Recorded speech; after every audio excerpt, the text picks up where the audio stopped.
and made their getaway in a dark blue Audi Audio with false 52 registration plates, which was driven by another man.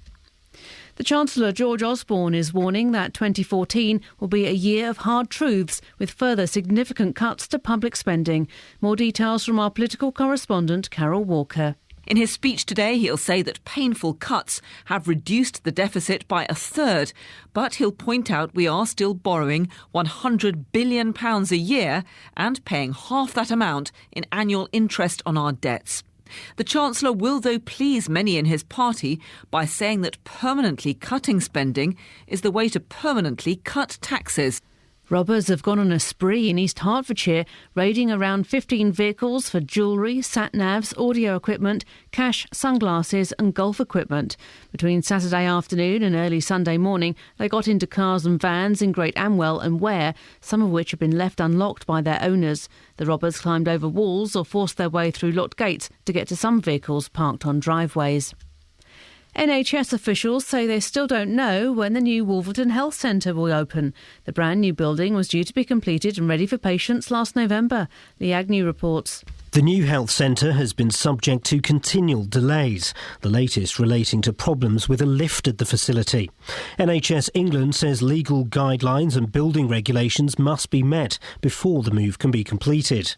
In the meantime, the new building stands empty while patients are forced to use a decommissioned building with a leaky roof and no heating. In sport, England cricket coach Andy Flower says he'll continue in the role he took over in 2009, despite losing 5-0 to Australia in the Winter Ashes series. Flower says the defeat marks the end of an era for the current side. The weather, windy with sunshine and scattered blustery showers, some of them heavy with a chance of hail and thunder this afternoon, a high of 10 Celsius. And get the latest news and sport online at bbc.co.uk/3 counties.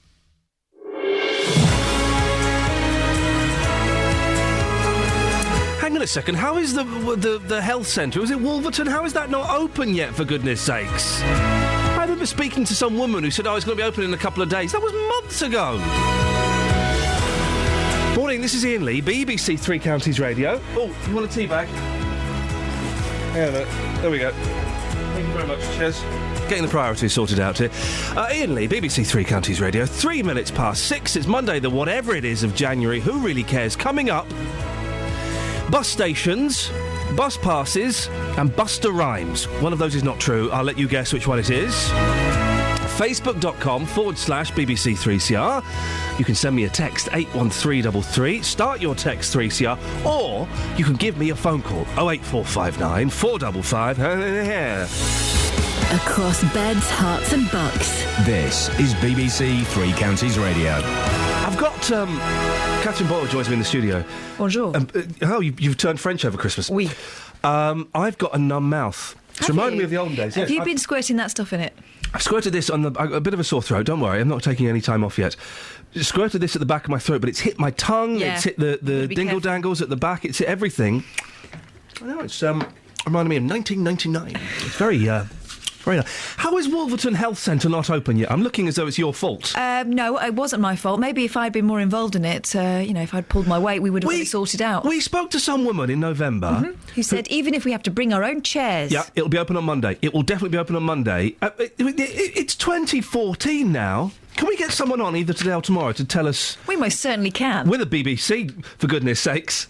Let's get someone on and explain what the hell... I drove past it with Paul Scoynes, of all people, and he went, there's the health centre that's not open yet. It's ridiculous. Madness. We'll get it sorted out this week. Sorry, I've got a very numb mouth. Let's try. I might start speaking a bit like this. My tongue's going to swell. Now, it's been a long time coming, but tired, smelly old Bedford bus station is about to get a revamp. Over the years, there have been various plans to bring in the bulldozers, but they've all failed for one reason or another. Well, good news. It looks as if the place will get its £9 million makeover. My producer, Catherine Boyle, she wrote that, joins me in the studio. This has been a long time coming, hasn't it? It has, and like a lot of towns, this is the sort of thing that people complain about. They say that it's the eyesore, the thing that lets the town down. The last time this bus station had any serious money spent on it was back in the 1960s, 1966 to be precise. So it's grey, it's grubby, it's smelly in places. Smells of wee-wee, yeah. They do, don't they? It's seen better days. Yeah. But the thing is that it's also the first thing that many visitors to Bedford will see. If you come in on your bus, you get off feeling a bit crumpled and tired, and I'm afraid what you step into is only going to make you feel worse. And there are some really beautiful parts of Bedford. I used to live there. Where I used to live wasn't one of them. But it was, there are really some lovely areas, but Yes. I'm afraid the first impression you get from the bus station isn't that. And councillors from successive administrations have pointed that out and tried to give it a facelift. Now, one of them was Labour councillor Shan Hunt.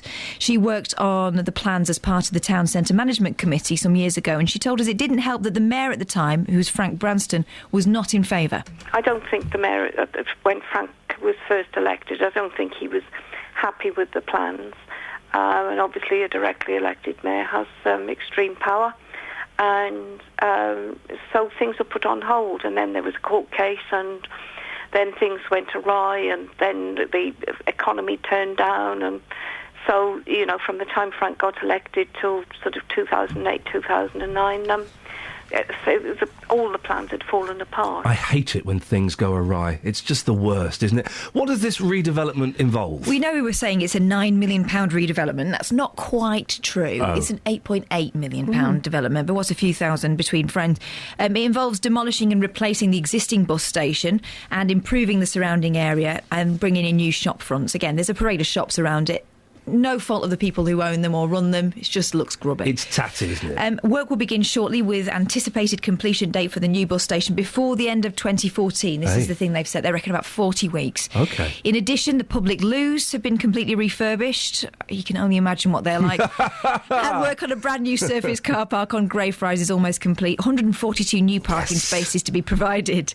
Also, there's going to be major refurbishment work on All Hallows multi-storey car park. Again, it has that smell about it there. Yep. It's also continuing. It's expected to be completed by summer of this year. With the greatest of respect, we've all done a wee-wee in a car park, haven't we? No. No? I don't think it's a woman thing to do, unless you're very desperate. Well, let's ask Kelly Bates. Kelly Bates, have you done a wee-wee in a car park? Yeah, probably. OK. The latest... You get into the lift, don't you? You breathe through your mouth, because you don't want to... Oh, I couldn't do it in a lift. Some people do. This latest redevelopment, very much a watered-down version of the original plan, though, isn't it? Yeah, I've been working here for longer than I care to remember, and this has been bubbling away the whole time. Some of the previous plans were quite radical as well. They were talking about knocking down the police station at Greyfriars, moving the road system, turfing businesses out of the parade of shops that sits around the bus station. I even remember them talking about making people leave their homes in flats surrounding that area. Shan Hunt, who we spoke to earlier on, says it would have been a huge revamp. It was about moving Debenhams, it was about moving roads, knocking the police station down. I mean, I think we were talking about a 6 or 7 year build altogether. This will be done fairly quickly, and it will make the place feel actually masses better and much more welcoming. And I think we'll give a boost for the shops as well. Well, I hope the plans don't go awry. What is Bedford Borough Council saying officially? Well, the Mayor, Dave Hodgson, as you know, he's really trying to get the life back into Bedford. It's one of those high streets where there's a lot of will to win, but unfortunately the trade has been dying off over successive years. He's actually introduced a scheme on a Sunday where you can get free parking for a limited period to try and just encourage people back in. So he's describing this demolition and rebuilding of the bus station as a pipe dream for decades, which can now finally be realised. And for far too long, he says, the bus station's been letting the town centre down, and that's why he's worked to put the funding together in defiance of the economic climate to make it happen for Bedford. This work, as I say, is supposed to take 40 weeks. It should finish before Christmas 2014. We will, of course, keep an eye on it. Never done a wee in a car park? No, I haven't had that pleasure. Yeah, it literally is. So can I leave it to you to get someone from Wolverton Health Centre on this morning? Really? Done. How about 10-2? That'd be awesome. Lovely. Let's find out exactly what's going on with that farce. Plans have certainly gone awry there. 08459 455 555 is the phone number.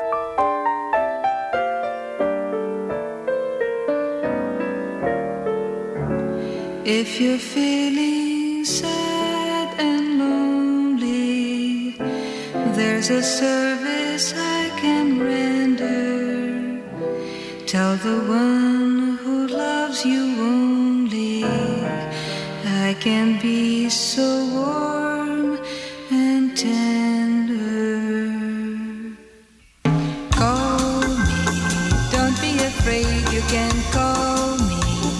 Maybe it's but you call me. Tell me and I'll be around. If it seems your friends desert you, there's somebody thinking of you. I'm the one who never hurt you.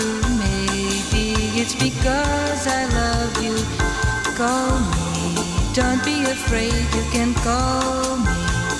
Maybe it's late, but you call me. Tell me and I'll be around. Now don't forget me, 'cause if you let me, I will always stay by you. You gotta trust me, that's how it must be. There's so much that I can do.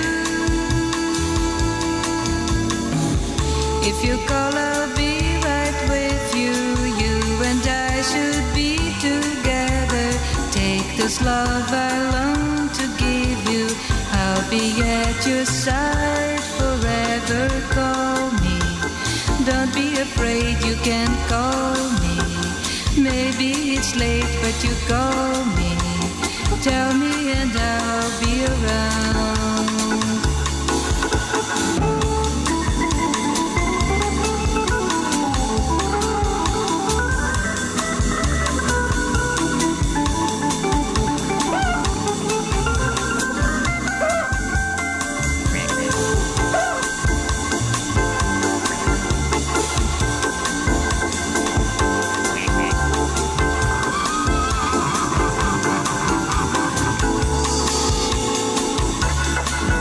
Don't forget me, 'cause if you let me, I will always stay by you. You gotta trust me, that's how it must be. There's so much that I can do. If you call, I'll be right with you. You and I should be together. Take this love I long to give you. I'll be at your side forever. Call me. Don't be afraid, you can call me. Maybe it's late, but just call me. Tell me and I'll be around.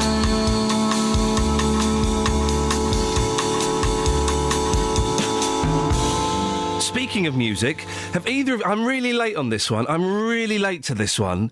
But have either of you seen the Searching for Sugar Man film? No. Oh, man! It's a documentary. Oh, not another one of those. No, it's a good one. There's nobody with mental illness in there at all. It's really good. It's about this... have you seen it, Kelly Betts? Sorry, what? Searching for Sugar Man. No. Oh, it's brilliant! It's such a good film. It made me... I was in tears. It's about this guy that recorded 2 albums in 1969 in America. Yeah. He sold no copies of it whatsoever. About 6 copies, okay? But for some bizarre reason... Bless you. Thanks.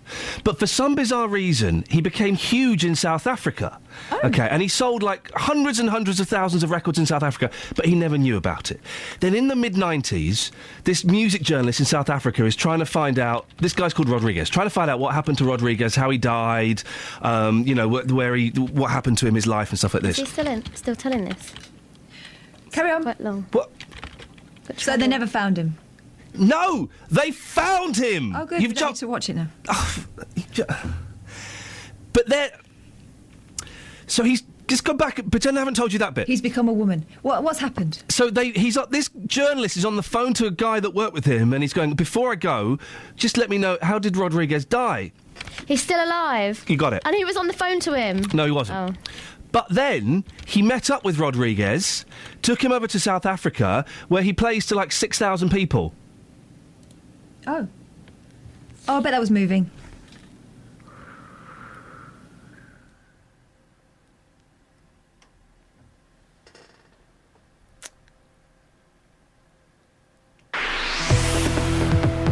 Travel news for beds, cards and bugs. BBC Three Counties Radio. Wowzers. Oh, it's the travel, isn't it? I've got all over the place. I've had 2 weeks off, Alice, and I've got no idea what's happening. Have you seen Searching for Sugar Man? I haven't. I haven't even heard of it, actually. What happens is, right, there's this... Yeah. maybe I'll tell you later. Let's have the travel, shall we? On the M25 anti-clockwise, we have a lane closed at the moment between 23 for South Mims and 22 for London Colney. That's for barrier repairs. And in Radwell, both of the bridges over the river at Great Ouse in Felversham and Harold are both closed at the moment. That's after flooding. I'm Alice Glossop, BBC Three Counties Radio. Thank you very much, Alice. Right, 6:16. It's Monday, the 6th of January. I'm Iain Lee. These are your headlines on BBC Three Counties Radio. Bedford is to finally get a new bus station after years of false starts and delays. The Chancellor's to warn today that more government cuts will be needed to deal with the deficit and stabilise the economy. In sport, England cricket coach Andy Flower says he'll stay in the job, yeah, he reckons, despite losing 5-0 to Australia in the Winter Ashes series. The weather, windy and wet. Coming up, Jay Dizzle. BBC Three Counties Radio.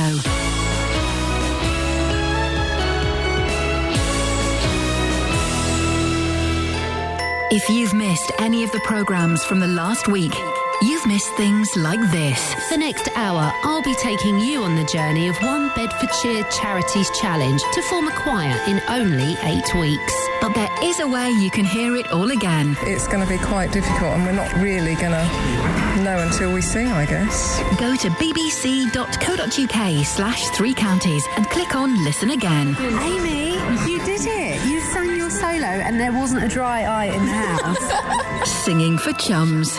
bbc.co.uk/3 counties.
There to the Supremes. Be rude not to.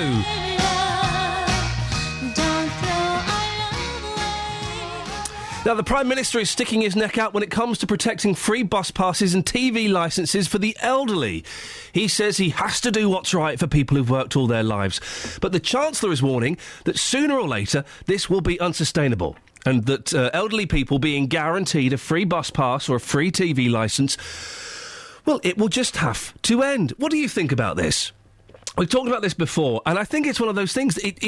If we keep the free bus passes and the free TV licences, it certainly has to be means tested at the very least, doesn't it? We can't give them away to everybody just because you survived 65 years on this godforsaken planet. You get the chance to watch TV for free, and you get to go on a bus for free. 08459 455 555 is the telephone number. Give us a call on that. We did try and get Robert Peston or Nick Robinson on the show this morning. Unfortunately, they weren't available. Third on the list, surprisingly, is Jay Dizzle. Good morning, Justin. Hey, good morning, boss. Happy New Year, you well? Happy New Year! Happy New Year! Now, I'll talk to you about a little musical film I watched over the Christmas holidays shortly. But before that, free bus passes, free TV licences for the elderly. It's not sustainable, is it? But you know, it's one of those things that often crops up. Every single time we talk about this, we get the same old arguments. So, Ian, this morning, yes, it may be absolutely chucking it down, but I've been talking to people about this. It's your job. Yes, thank you. I've been asking people whether pensioners deserve a free bus pass. Here's what people had to say. Yes. Well, they've worked all their life, paid taxes, they've done their bit. Of course they should have a free bus pass. Do you think they should have one? It's not up to me, I'm asking you. Well, it's not up to me either. I'm just saying, in terms of the country, if we need to make cutbacks, there will be a number of pensioners who can afford to travel on the bus, but they're still getting a free pass. I suppose I'm thinking about my parents, really, who can't afford it, so... But if they can afford to... But if they can afford to travel on a bus, they can probably afford a car. Or they can afford to use a taxi or something if they're that well off. Let me ask you about your parents. So if that free bus pass was taken away from your parents, would that completely take away their independence? Take away quite a bit, yeah. Yeah, because my old man doesn't drive no more. He's had to stop because he's too old now. So, yes, it would, definitely, without a doubt. It's interesting. Thank you very much. You're welcome, mate. Bye. Good morning, Lindsay. Happy New Year. Not a great start to the year with this weather, is it? No. It's absolutely dreadful. Pensioners in this country, do you think they should be entitled to a free bus pass? Yes. Because they've earned it all their life and they should get something out the government. I mean, even though there could be people out there who can afford to travel on buses, they still deserve it free? Yes. You won't be moved on that, will you? No. No, right. Both of those people are wrong on several levels, Justin. Let me tell you why. The first gentleman said, well, they've worked all their lives. Not all of them. Not all of them. There are... Hey, the majority, though. Well, the people are criticising the lazy youth. There are some lazy elderly people as well. Fact. Okay. And just because you've survived a long time doesn't mean you deserve free bus travel. It's the same argument which comes up time and time again. I can understand exactly what people are saying. I mean, me personally, when I get to that age, I will feel like I have paid so much into the system all of my life. Whether I can afford that or not, I deserve to get something back for what I've put into this country. Hang on a second. Even if you're a millionaire... Well, I'm not going to be a millionaire, am I? Well, Justin, it's very, very unlikely. But let's just go with this fantasy for a moment. Yeah. Even if you're a millionaire, when you get to 65, you reckon you should get a free bus pass? If you're a millionaire, I think you are in a different category. But I think, again... Well, a millionaire has paid even more tax into the system. But somebody who's a millionaire clearly wouldn't want that. But that's not to get away from the fact, a bit like that man was saying there, his parents, they cannot afford to travel. His dad's had to give up his car. He's paid into the system all of his life, so he deserves that free bus pass. Without that bus pass, he would lose his independence. Justin, stay there. I want to come back to you in a couple of minutes. Before that, it's Dennis in Dunstable. Hello, Ian. You survived Christmas and the New Year. Happy New Year to you. Happy New Year. I hope all your troubles were little ones at Christmas. Yeah, there were a few bits and pieces. There were mainly children being very, very naughty. Little ones. Yes. Anyway, bus passes. Yes. They can have mine any time they like. I've never used it. Oh, really? No. Why should I? I have to walk so far to get on the bus. I'll be knackered when I got there. So I don't go. I have to go by taxi. So you go everywhere by taxi? Because I don't go out very often. How on earth can you... I can't afford to go everywhere by taxi. How do you afford that? Well, because if I have to go up to Dunstable, which is about five quid each way, I get all the things I need together in one place. So, I don't go for one thing. Like, if I have a bank raid, if I go to the bank, I go all sorts of other places as well. So it's worth going. So do you reckon, Dennis, that in the times of austerity... Yeah. That elderly people should not get their free bus passes and shouldn't get their free TV licences? I think I think they should get their bus passes, certainly. And then, as I say, in my case, I can't use it anyway, so it doesn't really make a lot of difference to me. But other people need it. I mean, if Wynn's got one as well, now, if the bus stopped within 10 yards of the house, that would be fine. But as it's too far away for us to walk. It's a waste of money. Dennis, have you seen the film Searching for Sugar Man? I have not. Okay, I don't even... No. Justin? No, sell it to me. Right, okay, what happens is, right, there's this there's this singer called Rodriguez, okay? Right. He recorded 2 albums in sort of 1969. They didn't sell any copies at all, but it turns out, bizarrely, he's really big in South Africa. He sold hundreds and thousands of records, okay? Right. You with me, Dennis? Yes, I'm with you. Okay, so, fast forward to the early 90s, there is a journalist in South Africa trying to find out how Rodriguez died. Okay? He's on the phone to his record producer, he's talking to him about the record, and at the end he goes, by the way, how did Rodriguez die? Rodriguez? He's not dead. I was talking to him last week. Boom, he's alive. We've got a story we're in. It's a movie. I'm loving it, okay? Yeah. Then what happens... You with me, Dennis? Yes, I'm with you. By bus pass. Yeah, okay. No, forget, we've moved on from the bus passes, Dennis. No, I know, but I'm travelling by with you now. Okay, I thought you'd be in a cab. No.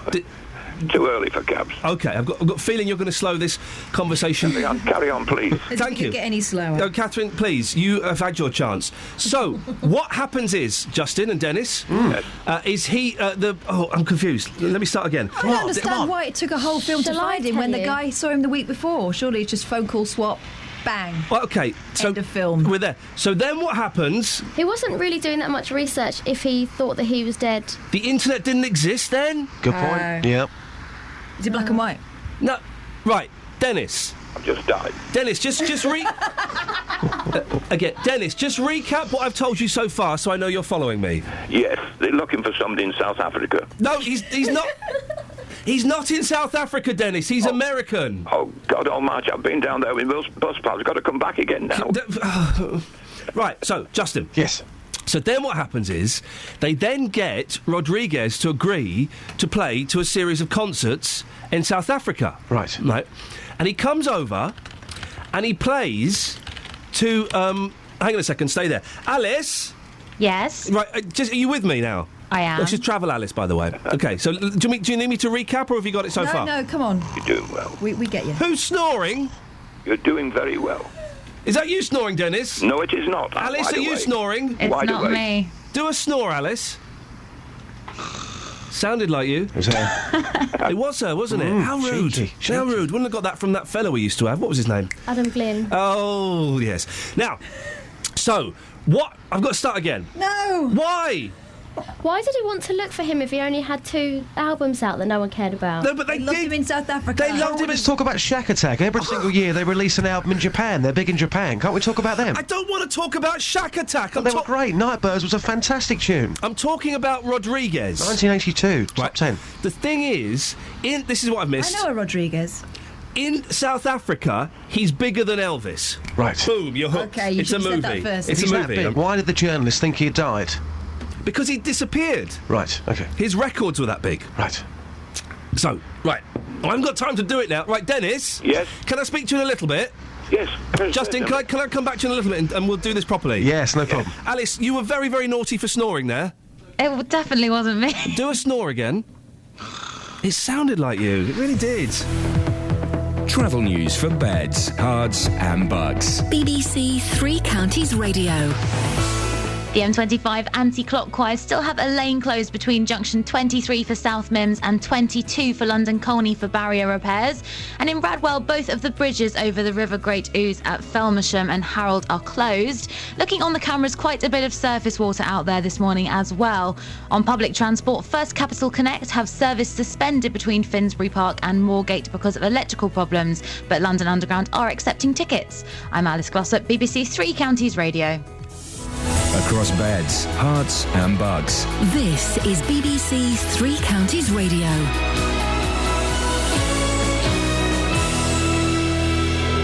It's 6:30, I'm Jane Killick. After years of waiting, bus passengers in Bedford are to finally get a shiny new bus station this year. The current bus station will be knocked down and replaced, with that work due to start shortly. 4 masked men with copper pipes made to look like guns robbed the Asda supermarket in Biggleswade at the weekend. The robbers assaulted a security guard and threatened staff as they were cashing up on Saturday night. The Chancellor is to say that more government cuts will be needed to deal with the deficit and stabilise the economy. George Osborne will warn of the dangers of borrowing and spending more. The weather, it'll be windy today with sunshine and scattered blustery showers. On to sport and in football, details of the FA Cup fourth round draw are out. Watford will play Manchester City at home if they get through their replay with Bristol. Stevenage have a home game against Everton. The MK Dons will play Crystal Palace if they win their replay against Wigan. In the third round of the FA Cup, Manchester United were knocked out of the competition by Swansea after a late goal from Winifred Boney, making it 2-1. Nottingham Forest scored 5-0 to knock out Premier League strugglers West Ham. Luton Town manager John Stills says he's thrilled with their form over the Christmas and New Year period. Despite drawing at Lincoln on Saturday, the Hatters picked up 13 points from a possible 15 and are 5 points clear at the top of the conference. Still is delighted. We have great support, and we had great support today, and the boys were up for it. And you know, I look at the festive period of 5 games. And to have taken 13 from 15 is fantastic. It's just fantastic. When you look at the quality of opposition we've played, it's fantastic. In cricket, following England's 5-0 defeat in the Ashes, there's speculation about the futures of the skipper and former Bedford School captain Alistair Cook, as well as coach Andy Flower. Former batsman Geoffrey Boycott says some players got carried away with their victory in the summer series. Many people got sucked in, even our players, into believing maybe we were better than we really are. They thought they were going to be one of the best teams ever. I mean, wasn't it Jimmy Anderson tweeting not too long ago, is this the best England team ever? Because we've won 3 series, we're going to win a 4th. Well, the way you played here, you couldn't win an egg cup. BBC Three Counties News and Sport. I'll be back with a full bulletin at 7. Across beds, hearts and bucks. This is Iain Lee. BBC Three Counties Radio. Iain Lee, BBC Three Counties Radio. It's 6:32 on Monday, the 6th of January. It's that regular time where we, when I say we, I mean me and her. Me. Yes. Look at the newspapers. If you want to take part, 08459 455 555. Also, if you, and I'm serious about this now, I'm genuinely getting annoyed, I can say that. Annoyed with you. Right. If you've seen Searching for Sugar Man, the film about Rodriguez, 08459 455 555, because it's brilliant, and I'm not enjoying the attitude. I don't know what... We've missed you, that's all. Yeah, I don't know what it was like working with Roberto, but I've got standards. Sorry? Sorry. Right, let's have a word, because that is... I guess it's funnier from where you're standing. 'Cause from over here I miss the joke. Clear the way for my crash landing. I've done it again. Another number for your notes. I'd be smiling if I wasn't so desperate. Be patient if I had the time. I could stop and answer all of your questions as soon as I find out how I can move from the back of the line. I'll be your clown behind the glass. Go ahead and laugh, 'cause it's fun. If I saw, I'll be your clown on your favorite channel. My life's a circus, round in circles, setting out tonight. I'd be less angry if it was my decision. And the money was just rolling in. If I had more than my ambition, I'll have time for please, I'll have time for thank you as soon as I win. I'll be your clown behind the glass. Go ahead and laugh, 'cause it's fun.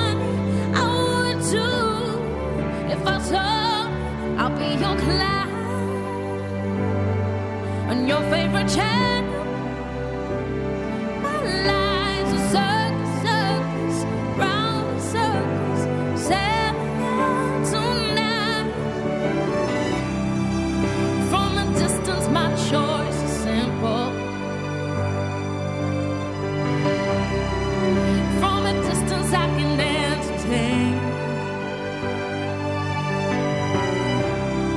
So you can see me, I put makeup on my face, but there's no way you can feel it from so far away.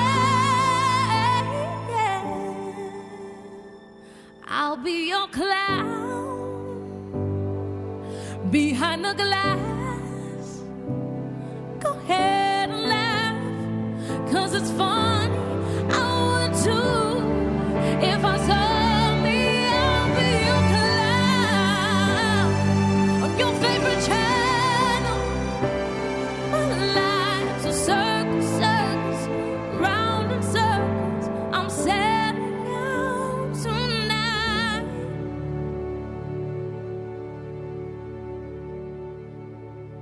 Has she finished? I don't know if she's going to do another thing. I think she's done. She's done it? Did you have a good Christmas? Yeah, it was really lovely. Obviously, I missed you. Okay. I'm sorry. Yeah. About that thing. That was... don't worry about Roberto, that. but he was, really easy to work with. Can we just leave Roberto out of this place? Are you jealous? For Chris, it was a Toy Story Christmas. So I'm not jealous at all. It was a Toy Story Christmas at our house. Costumes were bought, but also the toys, a Woody and a Buzz Lightyear toy. Okay, and everywhere we went over Christmas, we had to take those toys with us. Okay, and we went to the Science Museum before New Year. I don't remember. Anyway, we went to the Science Museum, and I had to carry the boys, and I had to put Woody. I had Woody in my coat pocket, and we're walking around the boys, and we got in a lift. Got in a lift, a really crammed lift in the Science Museum, and this. This little girl could see the Toy Story character sticking out my pocket, right? And she said, "What have you got in your pocket?" I said, "I've got a Woody in my pocket. Do you want me to get my Woody out and show you?" I said that to a 6-year-old girl, and there were people at the... It was a big lift. People at the front of the lift thinking, what on earth is going on? Is Operation Nutri? Yeehaw! Yeah, it was... it's an unfortunate name for a toy. I know. I've got a Woody in my pocket. Would you like me to get it out and show you? My friend's little boy offered to take his friend upstairs and show him his... Yeah, they didn't think really, did they? No, not at all. Chris is in Farley Hill. Morning, Chris. Good morning, Ian. Is it Ian? Is it Chris? It is. It's Ian then. Well, I'm planning to move to Bedford fairly soon because my daughter lives in Wootton. Because of the bus shelter? Well, no, I was in Bedford Hospital and the bus station there seemed quite adequate when I was there. Stinks of wee-wee though, doesn't it? The cafes there's not bad. Ever weed in a car park? Pardon? No, me? For me? You? No, not there. No, not necessarily there, but anywhere. Ever weed in any car parks? Well, I did when I was drinking. I don't. That's 6 years since I drank. I have done that in silly places. Yes, well, there's a phone in that we won't do. No, but the police chase these guys after nightclubs because that's what they do, you see. I would have thought so. Catherine's here. Hello. Hello. Have you seen the film Searching for Sugar Man? Who, me? I don't think I have. I feel like I have. I don't think I have. I'll tell you what, when Tracy Island was in, one of mine was there, we couldn't get one for love nor money. Thunderbirds, the movie was on at Christmas, wasn't it? I missed Thunderbirds the movie. Yeah, but it was Tracy Island was. Tracy Island. I thought you said Tracy Emin. It was no, you couldn't get it. When Tracy Island was popular as a toy, you couldn't buy it for love nor money. And Blue Peter taught you how to make one. No, I think we got ours somewhere. Well, MK might have been. I don't know. Might have been. I don't know if BT's probably. BT's was good, wasn't it? I don't know if Toys R Us are going in. I don't know. Anyway. Yes. So, what can I do for you, Chris? Well, I was just saying about this bus, but see, I can quote amounts. I get low rate DLA. DLA is not means tested. DLA isn't. It's hard to get. Yes. I was on middle rate. They put me down to £19 a week. I was on £200 a month. I've applied for middle rate. I'd be quite prepared to pay some towards the fare. I would. Yes. So I'll go to St Albans and back. That's a big fare. Should we not just make it simple, Chris? We get rid of the free bus passes for old people. Well. Yes or no answer, Chris? Well, yes or no answer, Chris? Let me just say one thing. Is it yes or no? I go to St Albans. I will. Yes or no answer, Chris? Well, you can have a lot of opposition to that one, wouldn't you? Yes. So are you saying yes? No, it should be means tested. Or no? No. There we go, Chris in Farley Hill. Thank you very much indeed. Catherine, what have you got in the newspapers for us? Well, in the newspapers, Jim, I wouldn't have made it without wife. Jim Davidson has told how only wife Michelle's rock-like support stopped him going under after his arrest by police probing false sex assault claims. That's such a newspaper sentence. I'm sure he didn't say it like that. I love it. I also see on this page 11 of The Sun, if you want to read along, Tom and Dust splash out. Splash came back. Splash is back. Splash back. And they went out in the town. I'm trying to work out which Luton bar this is. I don't think it is. I think it's somewhere in London. London. Like our bars aren't good enough. Well, you should have gone to Liquid. Or Dixie's. Exactly. For a slap-up meal. You own Dixie's, apparently. Yeah, That's I the really rumour. do, yeah. But did you watch Splash? I saw Gemma. Oh, so you saw the end. Which Gemma? There's two Gemmas. Don't stick your fingers up at me. I saw the... Hollyoaks Gemma or Towie Gemma? Towie Gemma. I know Towie Gemma a little bit. I say I know her. I don't. She suffered some quite bad bruising there. Did she? Yeah, here. She pulled a... Page 3 of the... Hang on, I'm not finished. Oh, yeah. Did you notice when Tom was doing his dive? Did you see his sort No. of... They made him dive to Born This Way. Just to underline the fact that he's... He's what? Half come out. Shut up. The page 3 of the Daily Mail. 11,000 black and white TV sets are left in the UK. Listen, if you've got a black and white TV, I would love to hear from you today. 08459 455 555. We're living in a digital age, but there are still 11,500 UK households watching black and white television, official figures reveal. I'm kind of nostalgic for the black and white TV. Yeah, because you haven't got one. I like a black and white TV with the old dial. You were saying you'd always have one in the kitchen, the second TV. When I was a kid, we didn't have two TVs for ages, and then someone gave us the old black and white because no one wanted them anymore, and you had it in the kitchen. And to be honest, after a while, you stop noticing that there's no colour. Yeah. You sort of make it up yourself. You make up your own colour. Mm-hmm. You do. It was better. Probably. In a way. What was the famous... I'm trying to think of the famous snooker quote, for those of you who are watching in black and white, the red ball's next to the brown, or something like that, wasn't there? There was one of those... goofs. That's great. Thanks. Anything else? Yeah, if you like monkeying around with your friends, so do chimps. What? I love chimps, don't you? They can be quite brutal, though. They can, rip heads off. We adopted a monkey for my wife. She doesn't get to come and live with us, that's disappointing, from Monkey World. Did you tell it you weren't its natural parents? Yes. Not yet, wait till it's a bit older. It can handle the news better. Wait till he's 18. Be dead by then. Don't say that, not necessarily. How long do monkeys live for? Ages. Oy. They can live for ages. Oh. There's that one, isn't there, that stands upright. Where is he? Somewhere... The one that smokes cigarettes? Yeah, I love South that. America. Oh, I love it. He thinks he's human. Drinks beer, smokes cigarettes. But this is what they're saying in the Mail. A good friendship is priceless, but it appears to be almost timeless as well. Researchers suggest that being close to others with similar personality traits goes back millions of years, and it occurs in chimps. They can be mates. But they eat each other's nits, don't they, so... Women secretly enjoy doing those mundane chores at home, says Kirsty Allsop. Women secretly enjoy doing mundane household chores, Kirsty Allsop has claimed, as she disclosed she finds ironing therapeutic and enjoys it. Come on, admit you can't. You're scared to admit it because all those women and lesbians and everything that burnt their bras in the Spice Girls 60s and the 70s, and because of the Spice Girls. Yeah. Sisters are doing it for them. Yeah, we are. That's a problem. I wish someone else would do it. Franklin and Lennox button it. You don't know what you're talking about. You girls love ironing. Fact. I think if I had nothing else to do, I would enjoy doing it, but it's just another one of those things I've got to get through. Allsop, the porcine television presenter... Oh, no. Don't say that. Daily Telegraph. Working mothers in particular find everyday tasks such as washing their children's clothes and cleaning the house a way of staying sane. No, I'm filled with guilt because I can never keep up with it. Next. I'm absolutely convinced that those repetitive tasks, she says, that one does every day, organising and regularising... What, every day am I supposed to iron? Keeping it tidy, are enormously therapeutic. Every day. I think that... When do you dust? That's not every day, is it? I think that women do enjoy these things, but they are scared. There'll be exceptions, of course. But they are scared to admit it because they're not allowed to admit it. My wife enjoys ironing. Saying that, there's a big stack mounted up at home, and I need to have a word with her about that. She doesn't enjoy it that much. No, but I think that most women do enjoy doing these things, but we naturally fall into gender-specific roles, and there is a reason for that. So your purpose is what? I'm the breadwinner. She wins bread. Oh, I've seen her. I win more bread. I kill the animals and I drag them back home. Ah. Okay? She make the home tidy for man. Don't know what I've got Chinese for. Does she? Does she, though? She make home tidy for man. 08459 I think that's a 50-50 job now, I think. You'd like it to be, because that's what you've been programmed to think you'd like it to be. But deep inside, in your soul, in your womb... Get out of my womb. He's crying. He's crying to tidy up the house. My womb is crying. 08453 00. What's the phone?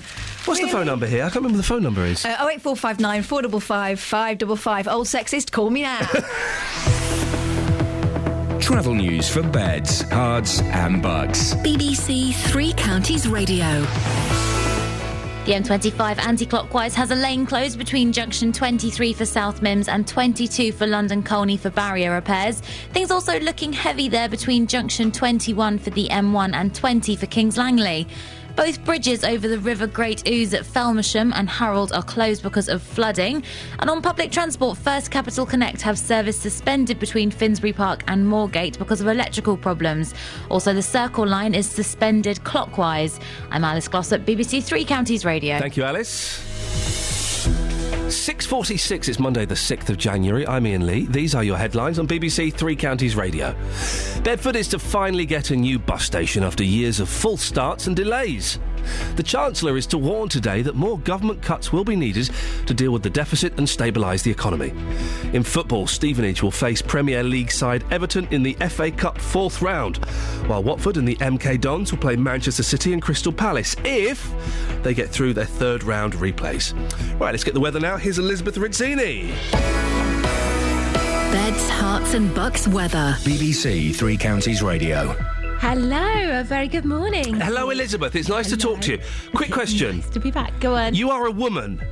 Yeah. Just last check. time I checked. Good. You enjoy the ironing.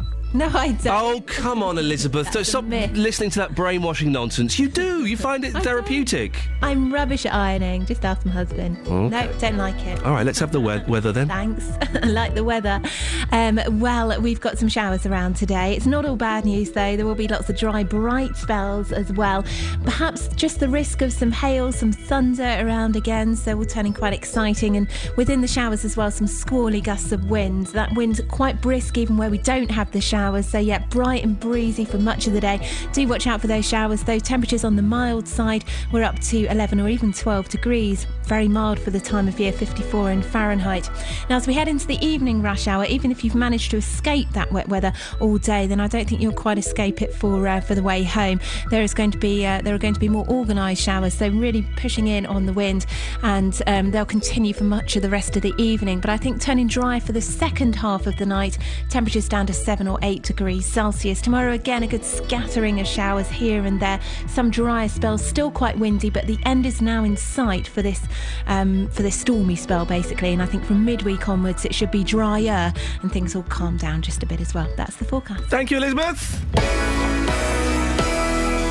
08459 455 555 is the phone number. Lots to talk about this morning. But women, seriously, think about it. Be honest. You enjoy doing the housework. Jonathan Vernon Smith on BBC Three Counties Radio. There's been loads of great highlights on my show, but one that really sticks out is when I went out with Bedfordshire's traffic cops. Caution you for the offence of using your mobile phone. I sat in the back of the car for an entire shift, recording every single moment. Traffic's flowing quite well, even though we're doing 70, 80 mile an hour. I then brought you the exciting outcome. But he's going to meet him over there, and there's also intelligence that he deals Class A drugs, so he might have some of that on him as well. Well, I'll be bringing you more of the same in 2014, every weekday morning from 9, here on BBC Three Counties Radio.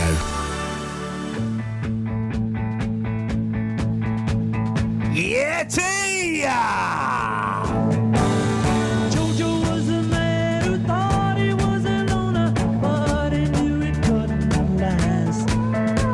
Jojo lived his home in Tucson, Arizona, or some California grass. Get back to where you once belonged. Get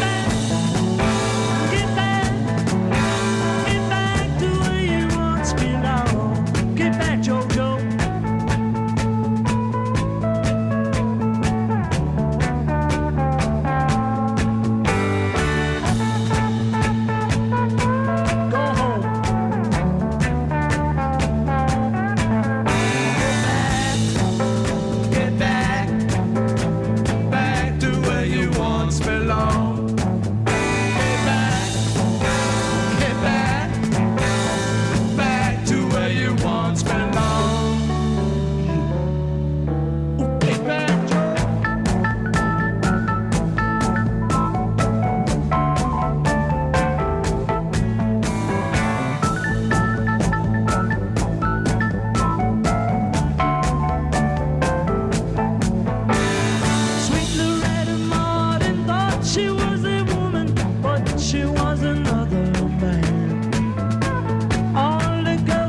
Your mommy's waiting for you, wearing a high-heel shoes and a low-neck sweater.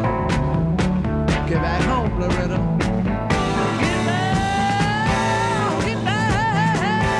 Get back to where you once belonged.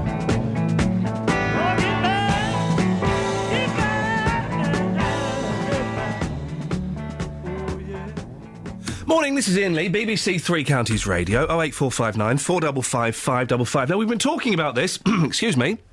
Remember that state-of-the-art health centre that the people of Wolverton have been waiting for years? Well, the one where they were definitely moving in, even if patients had to bring their own chairs. That was in November. They've still not moved in. NHS England blames building regulations and legal guidelines. Curse those building regulations and legal guidelines that everybody knows about when they're building a new building that make the building safe. In the meantime, staff at the old health centre are having to work in poor conditions. It's embarrassing. It's awful. Let's find out more. Sarah Dockery is from the Wolverton Patient Participation Group. Sarah, what's going on now? Good morning. Yes, well, we still don't have... We have a brand new health centre. It is standing there pretty much ready to move into, but unfortunately we haven't been able to move in yet. So I think patients are feeling very frustrated and really just wanting an explanation. Why can't they move in? Well, there's been a number of reasons along the way, some of which are perfectly understandable. Obviously, the building, like you just mentioned, does have to be safe. However frustrating those rules are, obviously nobody would want us to move into a building where there are what they call some snagging issues, when we were waiting for those to be resolved. They've largely been resolved now. There were some legal issues along the way. They've also been resolved. And we believe that practical completion, which is when the building is declared sort of fit for purpose, is imminent. So really, we just want to make sure that there's no further hurdles are going to spring up. Well, so what are the problems that have stopped you going in for the last 6-7 weeks? There's been a variety of issues. I don't know all the details of all of this. What's this about a lift? Something with a lift? I believe there were some questions around the lift, but that's all been resolved now. And from that point of view, everything is absolutely fine. It's embarrassing, isn't it? It is very hard. I think the most embarrassing thing has actually been that we've not been able to give patients a full explanation. It's been very hard to have consistent responses from NHS England and the developers, because I think patients do actually understand if there's a genuine reason why we can't move in. Obviously, patients would want it to be resolved. How could it be, though, Sarah? I remember in November... Yeah. We were all told that, there was a problem with the chairs, but don't worry, the centre's going to open on Monday morning, whether there are chairs or not. This was 6, 7, 8 weeks ago. Yeah. I don't understand why people didn't know then that it wasn't going to open. Well, I think the bottom line is that somebody must have known then, but unfortunately those concerns were not communicated to the practice in a reasonable amount of time, and therefore when they tried to move things on, it became apparent very quickly that wasn't going to happen. Unfortunately, at various opportunities prior to that point, it hadn't been made clear, so I think that did confuse and surprise all of us, and certainly that wasn't what had been expected at all from what we'd been led to believe. Whose fault is this? I think it's very hard to point a finger. I think I do feel for the practice who seem to be caught in the middle of this. They've done everything they can to have the new building open. They're the ones faced with the patients asking questions, and yet actually they seem to be powerless to move it further on. So well, is it NHS England? Is it the practice management?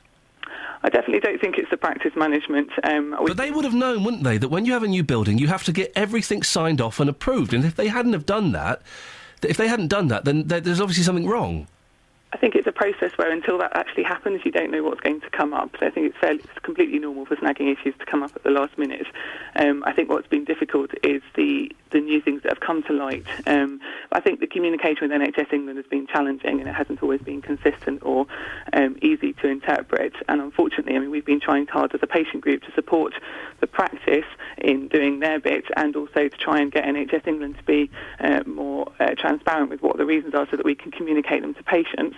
And I think, I don't think we can point the finger at one person, but I do really feel for the practice in all this, because they really, obviously, they're the points at which people sort of go, why haven't we got a new health centre? And I think that's Sarah, listen, I appreciate your call. I'm hoping one day we can talk and we can celebrate this wonderful new practice being open. But I don't think it will ever open the way things are going. We'll be speaking to the practice manager in about an hour's time and finding out what they have to say. 08459 455 555.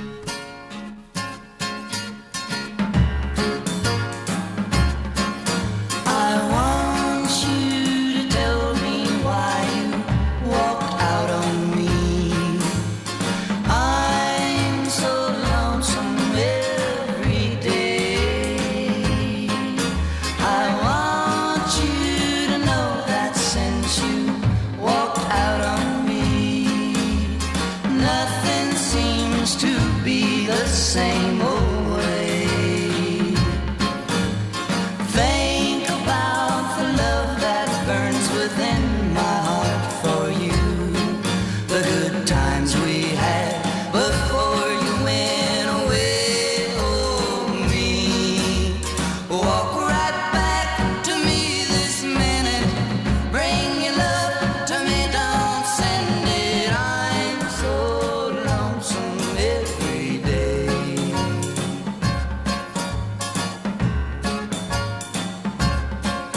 I want you to tell me why you walked out on me. I'm so lonesome every day. I want you to know that since you walked out on me, nothing seems to be the same old way. Think about the love that burns within my heart for you. The good times we had before you went away. Oh, me. Walk right back to me this minute. Bring your love to me, don't send it. I'm so lonesome every day. I'm so lonesome every day. 08459 455 555 is the phone number. 81333. Start your text 3CR, or you can even email me if you wanted to. ian.lee@bbc.co.uk. It's coming up to 6:59. Let's get the latest travel news now. Travel news for beds, cards and bugs. BBC Three Counties Radio. On the M25 anti-clockwise, a lane is closed between junction 23 for South Mims and 22 for London Colney for barrier repairs. Things are struggling between 21 for the M1 and 20 for Kings Langley as well. Also on the M1 southbound, things starting to look slow between junction 10 for Luton Airport and 9 for Redbourne.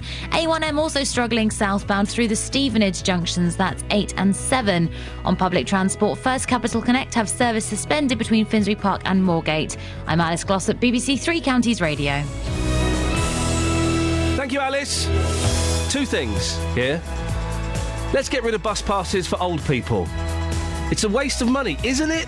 Or do you rely on it? And also, if you're a woman, come on, admit it, you secretly enjoy doing the ironing, don't you? Local and vocal across beds, hearts and bucks. This is BBC Three Counties Radio.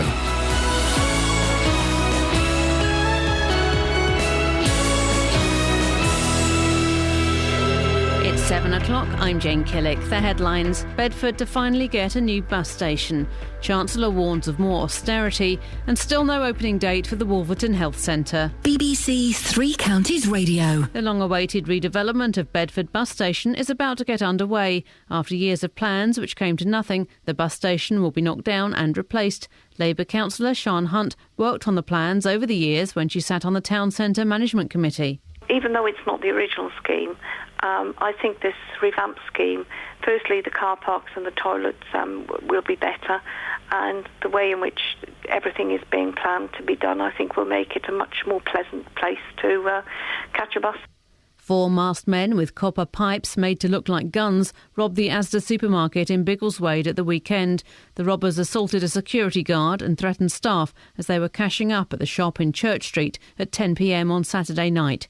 They took a large amount of cash and made their getaway in a dark blue Audi A4 with false 52 registration plates, which was driven by another man.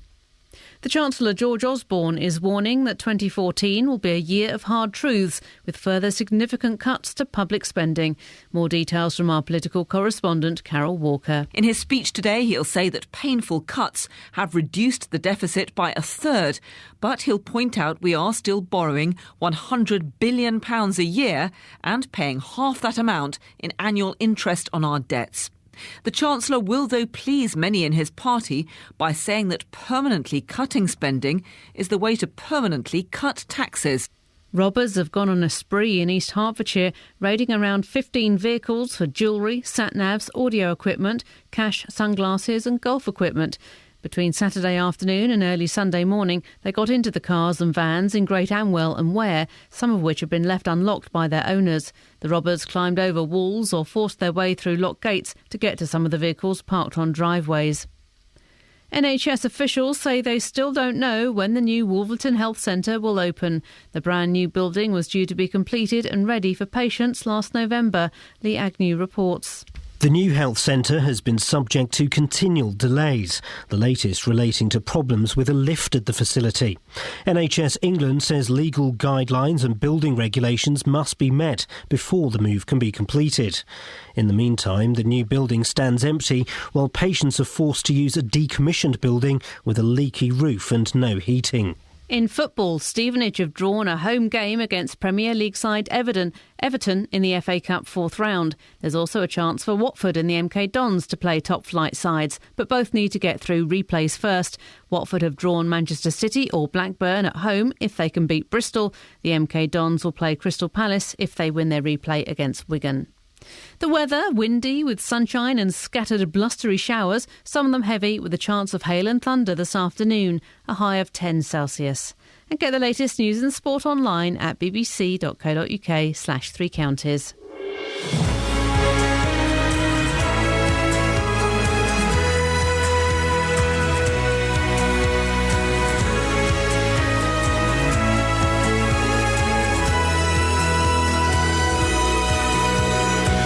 This is Iain Lee, BBC Three Counties Radio. It's nice to be back. Although, if I'm honest, can I be honest? Turns out I'm a very, very lazy man. I enjoy not working. I enjoy not getting up at 4 o'clock and not working. I know, terrible, isn't it? But there you go. Lots coming up on the show this morning, including we'll be talking about Bedford Bus Station. It's going to get knocked down and a new one is going to be built. David Cameron is under pressure to end the guarantee that pensioners will get free bus passes and free television licences. Well, isn't it time that we reassess that situation? And if you're a woman, come on, you agree with Kirsty Allsop, don't you? You enjoy doing the ironing. Don't be embarrassed by it. Facebook.com/BBC3CR. You can send me a text, 81333. Start your text 3CR. Or you can give me a call, 08459 455 555. Across beds, hearts and bucks. This is BBC Three Counties Radio. Look, we've got a text, ladies. All morning, I've been trying to tell you about this wonderful film I've seen called Sugar Man. Search for Sugar Man, OK? It's about this singer, Rodriguez, OK? And in 1969, he recorded 2 albums. They did sell. This will be the third time that you've told. Shall we tell you? No, they didn't sell, apart from South Africa, where they were really popular. And then he rang this guy. Yeah, then he rang, he was researching, looking into him. He rang this guy. And he said, oh, yeah, I know him. He's not when dead. Did he die? Yeah, he's not dead. Yeah, he's not. And then, wow. I saw him last week. He was as big as Elvis. I found it funny that the guy just didn't give him the phone number and then end of film. It went on because you've not let me get to the end of the film. That's why there's loads more happen. Because you keep going, you won't let me get to the end of the film and tell you what happens. Is it based on a true story? It's a documentary. They are true stories. It's you know it better. It's reality TV. Inayat Khan has texted him. Hello. Hi. Emailed him. Hi Ian, I'm from South Africa. I won't do the accent. I remember listening to the title track of Rodriguez's album, which my older brother Oscar had a vinyl copy of on record. I haven't seen the film, but will make a point of doing so this week. He'll enjoy it. Any chance you'll be playing the track Sugar Man before the end of today's show? There is zero chance. I tell you what, I will play... Is it really rude? Well, it's not really rude, but it's all about drugs. Oh. Yeah. Is that the sugar in question? Yes, it is. Well, the Sugar Man is his drug dealer. Oh. With your Coke and Sweet Mary Jane. It keeps going about Coke and Sweet Mary Jane. So we won't be playing that. That's what the Candyman's about, isn't it? No, that's actually about candy. Oh, is it? Have you not seen the film? I'm going to play a Rodriguez track tomorrow. There are a couple that are wonderful that aren't overtly about drugs. Can I ring in sick? No. What is your problem? Oh, because they're not an unsigned little band that play in a toilet in Bedford, so therefore I'm not interested in them. That's a good idea. Oh, for goodness sakes, I'll play. I will get to the end of the film by the end of the show. I will tell you what happens. Dave's in Bedford. Morning, Dave. Morning, Ian. Have you seen Searching for Sugar Man? No, mate, not yet. You're going to watch it, though, aren't you? When I get around to watching films, yeah, on my coloured telly with DVD with it plugged into it, yeah. Oh, now, why have you called in, David? Well, you mentioned about black and white televisions. What was it you said about the statistics of people that have still got black and white? There are just under 12,000 households that rely on black and white televisions. Well, I'll take you a man of the world, Ian, yeah, and all the rest of it. Yeah, I've seen things, David, that would make grown men cry. But the thing is, though, all these 12,000 homes, don't they know that recently the analogue signal went? So what's the point of having a black and white television nowadays of any sort if you can't even receive the signal? The analogue signal went last year. I think it was the year before. But you could still plug it into the aerial. No, because you get no signal. No, but the digital TV comes through the aerial, doesn't it? But you're talking about black and white televisions that are not digital now? No, but they've still got the socket at the back, so you can plug the aerial in. Yeah, but there's no analogue signal there, Ian. The actual analogue signal that transmits the stations is gone. Yeah, but you plug the aerial that's on your roof will get Freeview, and that will work. Oh, yeah, if you've got Freeview, yeah. But I mean, but you're saying there's people that why would they want to plug a free? Why don't they just spend a little bit more money and get a coloured television? Dave, I don't know. It's black and white. Why are you? I don't know. Why are you challenging me about this? I'm not challenging you. I'm just reporting the facts. That's just terrible. I mean, I've chucked all my black and white tellies out. I mean, I did have one just to take out with me, just to watch whilst I'm out.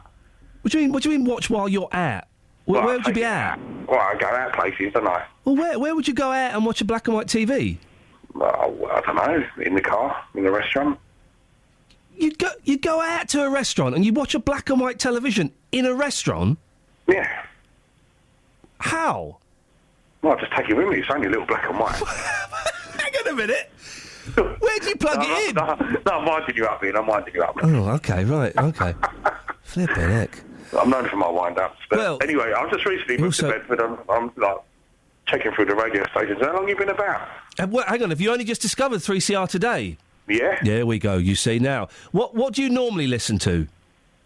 I'm not allowed to plug other stations. Yeah, you're not plugging them. We're going to do them down in a minute. What other things have you listened to? Heart. Oh, for goodness sakes. That's still going, is it? You don't worry about Heart. Stick with us on 3CR between 6 and 9 every weekday. Because I mean, I used to listen to chat shows a lot. Yeah. Back in the day, with people like Caesar the Geezer and that. Caesar the Geezer, flipping heck, yeah. He's on the internet now. Yeah, I know. Oh, you know all about it. I know all about Caesar. David, listen, honestly, I don't want to blow my own trumpet, partly because I don't have one, but if I did, this show is a corker. So it's on every morning, yeah? Every morning between 6 and 9. You can also go to the internet and download podcasts of it. All right, so it's just the chat show. You talk about almost anything, yeah? We talk about almost anything. Yeah. I'll tell you what, Dave, do me a favour. Nothing too serious. I like light-hearted chat shows. We do a little bit of both. Listen, now, do me a favour. Today's Monday. Could you give me a call back on Friday and let me know whether you're going to keep listening or whether you're going to go back to Heart? I will do. Give us. Well, David, seriously, I want to speak to you on Friday, and I want to know whether you're staying or whether you're going. All right, I'll take a listen, mate. Well, because I want to say a big shout out to the Kingfisher Group in Bedford. We don't allow shout-outs. But, Dave, I'll speak to you on Friday, and we'll find... That's exciting. He's a new listener. The pressure's on. The heat is on. Do-do-do-do, do-do-do-do, ba-ba-ba-do-do-do-do, ba-da-dum, ba-dum. The pressure's on now. This week has got to be good to keep Dave in Bedford hooked.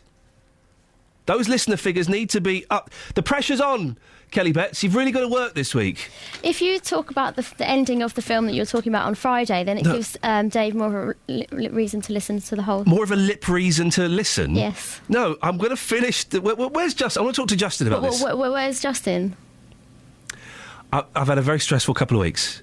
It's funny, being locked in a house... Off? Yeah, I know, being locked in a house with 2 children. Are they yours? There's a story. Yeah, they were mine, yes, before anybody... I had a dream last night. I lost my youngest son. I lost him. I couldn't find him. He's your favourite now as well. He is my favourite now. I've gone right off the other one. The other one's been a nightmare over Christmas. Just a little... I had a row with my mother-in-law. Is this your dream now? Is this real? This is real life. Okay. Because the eldest was being very naughty on Christmas Day. Very naughty. And I told him off. And I got told off for telling him off by my mother-in-law. And I said, right... I'm having none of this. He's my son. When he's doing wrong, I'll tell him off the way I think I should. I mean, I was hanging him out of the window by his legs. That's what I was doing to try and stop him being naughty. That's okay, isn't it? Teach him a lesson. He won't do it again. Teach him a lesson that he won't forget. Catherine, what's wrong? You got a right Mardy face. You got a cob on. You talking to me? When I start a sentence with the name Catherine, the odds are I'm talking to you. Your microphone's off now. You're out. You're out of the loop. 08459 455 555. Let's have a quick look at the front pages of the newspapers as our guest on buses has dropped out. Oh, was I not supposed to mention that? Have I pulled back the curtain a little bit? Let's have a look at the front pages. The Guardian. Hey, there's Jerry Seinfeld, or rather, there's a bald moon-faced guy. What's going on there? Lawyers walk out in protest against legal aid budget cuts. This isn't to do with Jerry Seinfeld. We've moved on. Barristers and solicitors involved in first ever national action. The Independent. Eusebio, all-time footballing great, dies aged 71. Not a clue. Never heard of him. NHS care outstanding, says hospitals. Zah. The Times. There's a psychedelic photograph of some swans. Taliban poised to regain Helmand after UK exit. Those two stories are not connected. Now, here we go. The front page of the Daily Telegraph. Osborne's blueprint for tax cuts. England broken and bowed. Hospital serves 69 pence meals to patients. But this is the story that's got me. Front page of the Daily Telegraph. Women enjoy ironing, says Kirsty Allsop. Women secretly like doing mundane household chores such as washing and ironing, Kirsty Allsop has claimed. The television presenter insisted she enjoys doing the ironing because she finds it immensely therapeutic and believes other housekeeping tasks have the same effect. Now, I buy what she's saying. I believe this. My wife likes doing the ironing. I was ironing a shirt and some jeans at the weekend. I'll do that for you. Thank you very much. You're welcome. She enjoys doing the ironing. And I think that the majority of women do as well. But you've been programmed by Jermaine Greer, but great thinkers like Jermaine Greer and Baby Spice and all these people to think you don't like doing the ironing. But really, you do. Admit it. 08459 455 555. If your husbands will let you use the telephone, phone up and admit that you like doing it. There was one time I really enjoyed ironing. He'd really annoyed me. Right. I put a crisp pleat right down the middle of all his jeans. We should carry out an experiment. We should line up a load of women, get them to iron, and we'll see how many of them are smiling. How? Then you'll know how many out of how many enjoys it. It's our own statistics. How do you measure the internal weeping? Well, there is a way, but I've got a suggestion, Kelly. Okay. Today, what I want you to do is I want you to go home and I want you to do some ironing and record yourself doing some ironing and record your mood before, during, and after the iron. And then we'll play it out on the show tomorrow and you'll prove that I am right. How heavy is your iron, though? Because that has an impact. What? If you've got a nice heavy iron, you get through the ironing pile faster. Yeah. If you've got a rubbish iron, you will hate it. Can you do that for me, Kelly? If you want. Got nothing to iron, though. My clothes don't need ironing. They're very tight, aren't they? They stretch to cover the available space. Then there isn't much available space because you're tiny. Just get some of your boyfriend's bits and pieces. Get your boyfriend's knickknacks and give them an iron. All sounds a bit boring, to be honest. Is. Well, but you're going to do it for tomorrow's show, aren't you? Okay. Yeah? What you need to do is set the ironing board up in front of the telly, put Monk on, and iron away. Take yourself to the happy place. You up for it? I will do that, yeah, if you want. OK, fine. Could you do it but with a bit more... I'm giving you a breakthrough, OK? Oh. Despite that show you did over Christmas... You can still listen again to that, by the way. How? You go and listen again. OK. I am giving you a second chance. Radio had written you off on Boxing Day. It was like, that's it, Kelly Betts is over. I'm giving you a second chance. Thanks. You're going to own the ironing for me, yeah? Yeah. Excellent stuff.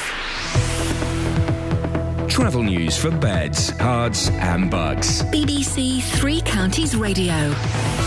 The M25 anti-clockwise struggling between junction 21 for the M1 and 20 for Kings Langley.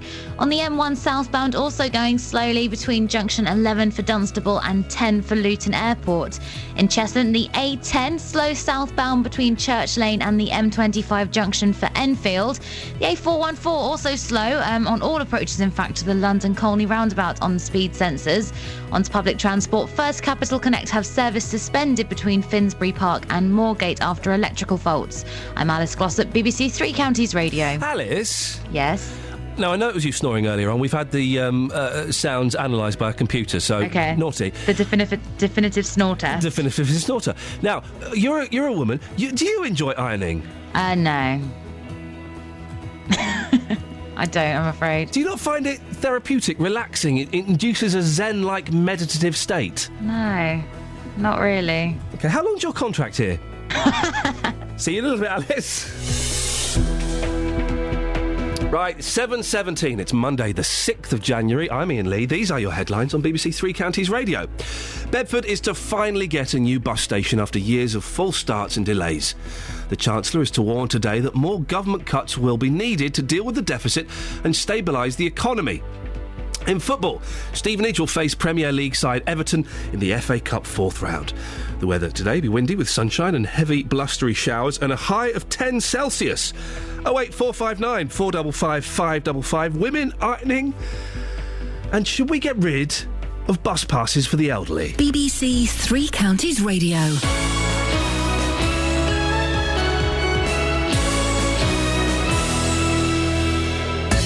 Roberto Perrone. We'll talk about your partner's annoying habits. This after a woman filed for divorce after just 1 week. I know I snore and I snore badly, but I can't help it. Roberto Perrone. It's Friday.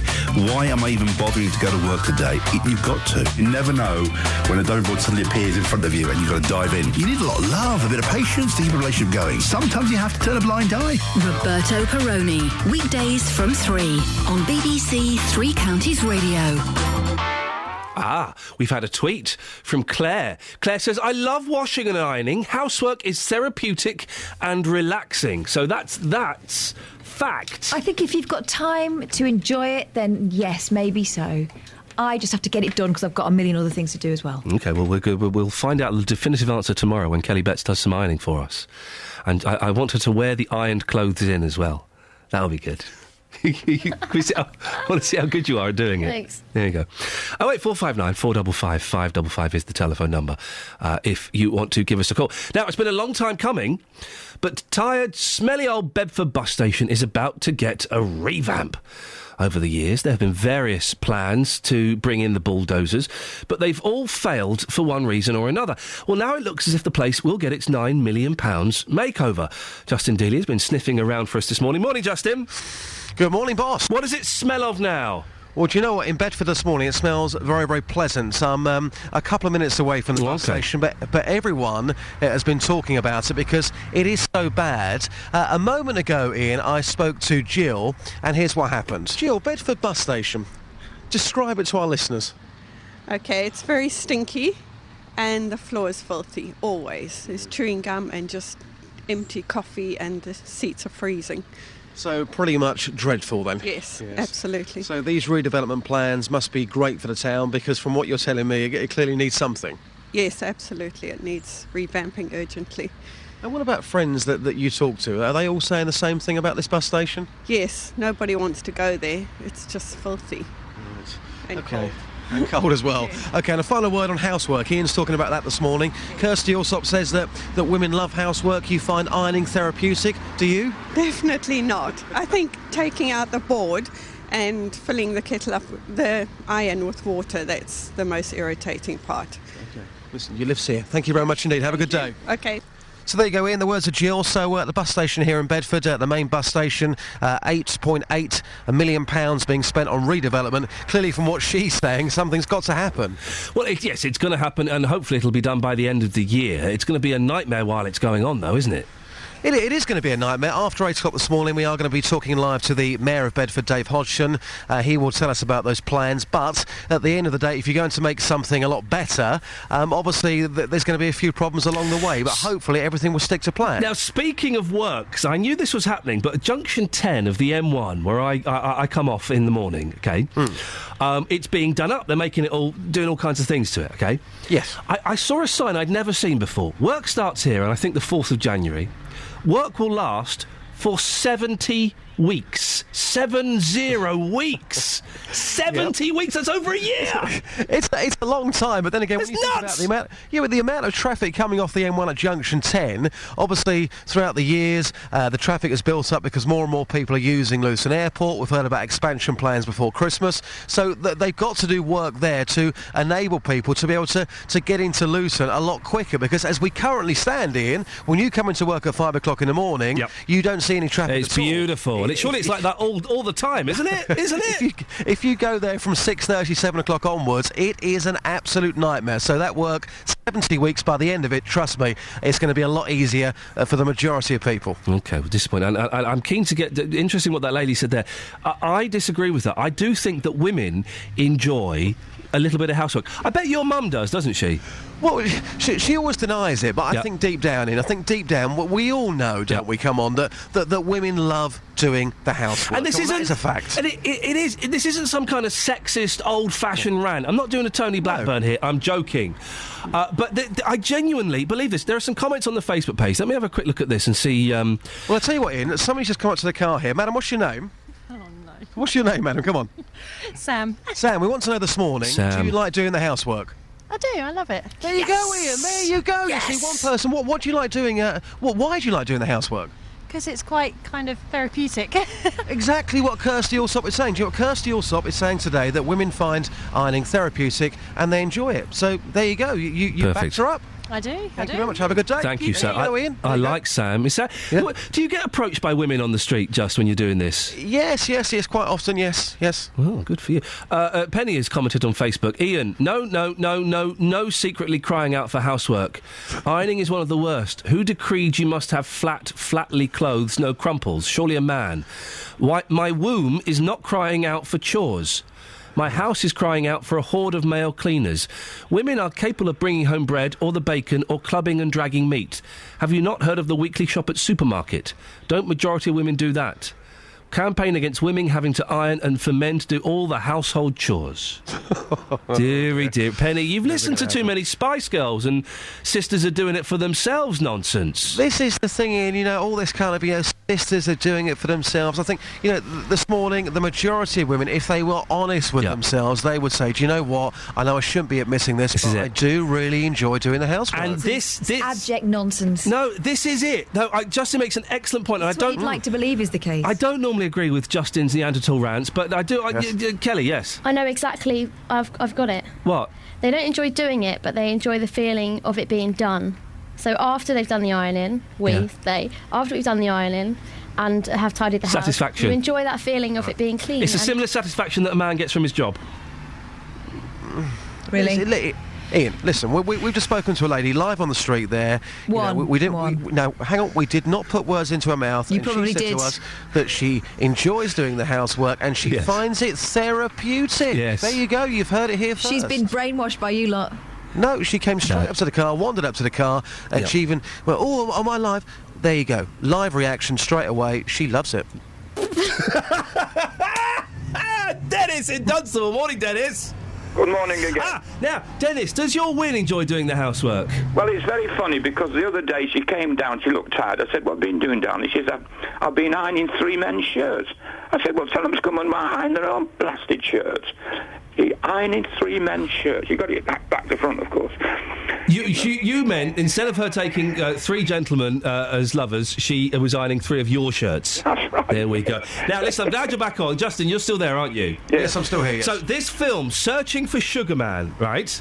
Yes. Now, let me recap. For those who haven't seen it, it's a brilliant documentary. I saw it over Christmas. It's been out for a couple of years. Dennis, do you remember how the story started? More or less, yes. I've been taken taking memory tablets. Give us a recap when you remember to take them. Give us a recap for those people who've just tuned in. Well, apparently somebody's been looking for this fella. He sold a lot of records in Africa, apparently. Nobody else seems to have heard of him. And then he's just disappeared, and so an African reporter's trying to find out what happened to him. And that's as far as that went. And what's his name? I don't know. I went to sleep about that time. OK. Just, have you been paying attention? Yeah, I've got somebody else with me, but carry on. Yeah, go on. Who have you got with you? What's your name, madam? Yvonne. Ask Yvonne if she's seen Searching for Sugar Man. Have you seen the film Searching for Sugar Man? No. Oh, you need to. Put the headphones on so she can hear me. Right, Yvonne. Yvonne, morning. This is Iain Lee. You're on BBC Three Counties Radio. Have you not seen Searching for Sugar Man? No, I haven't. It's about... Well, OK, I'll explain. Oh, God. Really? It's about this singer-songwriter called Rodriguez, OK? And he recorded 2 albums in 1969 that didn't sell very well. Except in South Africa. Except that's Catherine, you can hear. Where he was the South African's Elvis. He was South African's... Except he never went. No one knew who he was, by the looks of it. OK. But, Yvonne, people thought he was dead, OK? What are you giggling for, Dennis? You're flogging a dead horse here. I'm not flogging you. Yvonne, are you still with us? Yeah, I am. OK, good, thank you. So, what... Right. So he didn't record many, but he was bigger than Elvis in South Africa. So this journalist was trying to find out how he died. OK? Alice, are you still there? I am here. This is Alice Glossop, the travel lady. Say hello to Yvonne, Alice. Hello, Yvonne. Hello. Right, OK. Now, Alice, pay attention. So, right, let me just recap. So, Rodriguez recorded 2 albums in 1969. They didn't sell very well. Oh, we've done this bit. Do the next bit. No, but I keep forgetting where I am. So he tries to find him. He rings up his old producer. Yes. And he says, so how did Rodriguez die? The producer says, oh, but he's not dead. Yes. Ta-ta! Ta-da! So last week. So they find Yvonne. They find Rodriguez. Okay. Okay. And he plays a concert. And it's really emotional. Oh! And it then goes to I've lost my place. There's a singer called Rodriguez. He records 2 albums in 1969. They don't sell very well. They sell very well in South Africa, except he doesn't know that. I've missed that bit. He doesn't know they've sold well in South Africa. Who, Rodriguez doesn't know? He doesn't know. Oh, we didn't know that bit. That's the interesting bit. How doesn't he know? Yvonne, are you still with us? Yeah, I am. Okay, Did you not make any money then? Sorry, Yvonne. Do you not think, what's this cheque? He didn't get the checks. Oh. Yvonne, I'm really sorry. Can I... we've run out of time, Yvonne. Can I speak to you tomorrow? We'll try. I'm working. Sounds like hang on. We can come back to it in a minute. Sounds like a brush off. Yvonne, you've been a good sport. Dennis? Yes? I'll speak to you in an hour. An hour? What? I've only just got out of bed, for God's sake. I need to tell you what happens in the film. Oh, good. Yeah, I'll be waiting with bated breath. And Alice, well done for not snoring that time. Travel news for beds, cards and bugs. BBC Three Counties Radio. It was a bit of a struggle, I have to say. On the M25 anti-clockwise, there's a lane closed between 23 for South Mims and 22 for London Colney for barrier repairs. Very slow going between 18 for Chorleywood and 16 for the M40. M1 southbound slow between 11 for Dunstable and 10 for Luton Airport. And both bridges over the River Great Ouse at Felmersham and Harold are closed because of flooding at the moment. Public transport First Capital Connect have service suspended between Finsbury Park and Moorgate because of electrical faults. I'm Alice Glossop, BBC Three Counties Radio. Alice, thank you very much. It's 7:30. Before the end of the show, I will let you know what happens. If you've seen the film Searching for Sugar Man, could you phone up and back me up, please? 08459 455 555. Right now, though, let's get the news and sport. Here's James. Across beds, hearts and bugs. This is BBC Three Counties Radio.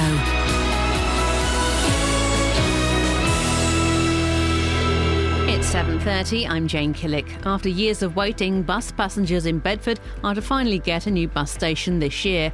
Work will start shortly to knock down the current bus station and replace it with a new building. 4 masked men with copper pipes made to look like guns robbed the Asda supermarket in Biggleswade at the weekend. The robbers assaulted a security guard and threatened staff as they were cashing up on Saturday night. The Chancellor is to say that more government cuts will be needed to deal with the deficit and stabilise the economy. George Osborne will warn of the dangers of borrowing and spending more. The weather, it'll be windy today with sunshine and scattered blustery showers. On to sport, and we start with football. The FA Cup fourth-round draw was made yesterday, and Watford, MK Dons and Stevenage could all face Premier League opponents. Our sports editor, Jeff Doyle, reports. Stevenage's reward for beating Championship opponents on Saturday is a home tie against Premier League high flyers Everton, whose manager Roberto Martinez won the cup last season. The sides played each other in the Capital One Cup earlier in the season, and Stevenage took Everton to extra time. If Watford beat Bristol City in their third-round replay, they could face another trip to last year's losing finalist Manchester City, who they lost to last season. That's if City beat Blackburn. And if MK Dons get past Wigan in their replay, they'll host Premier League strugglers Crystal Palace.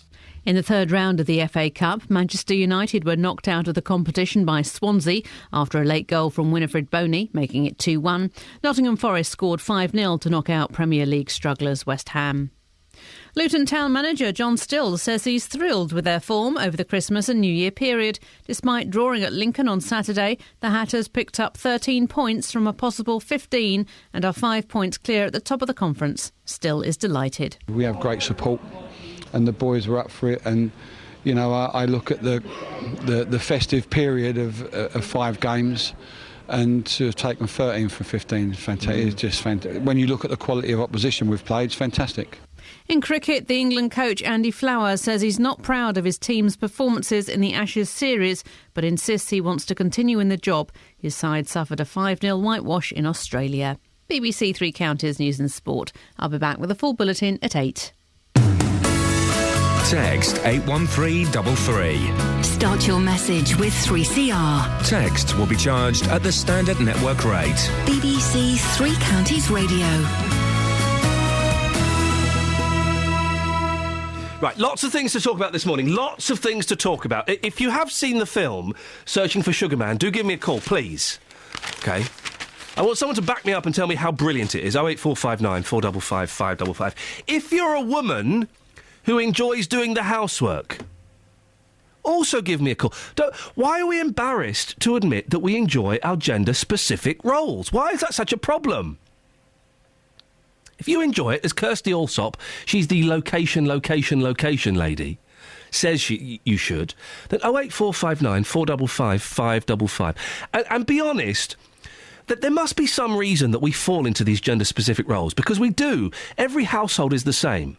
Doesn't matter how right on, how modern and trendy you are. My wife does the majority of the housework, I don't. It's the same in your house, isn't it?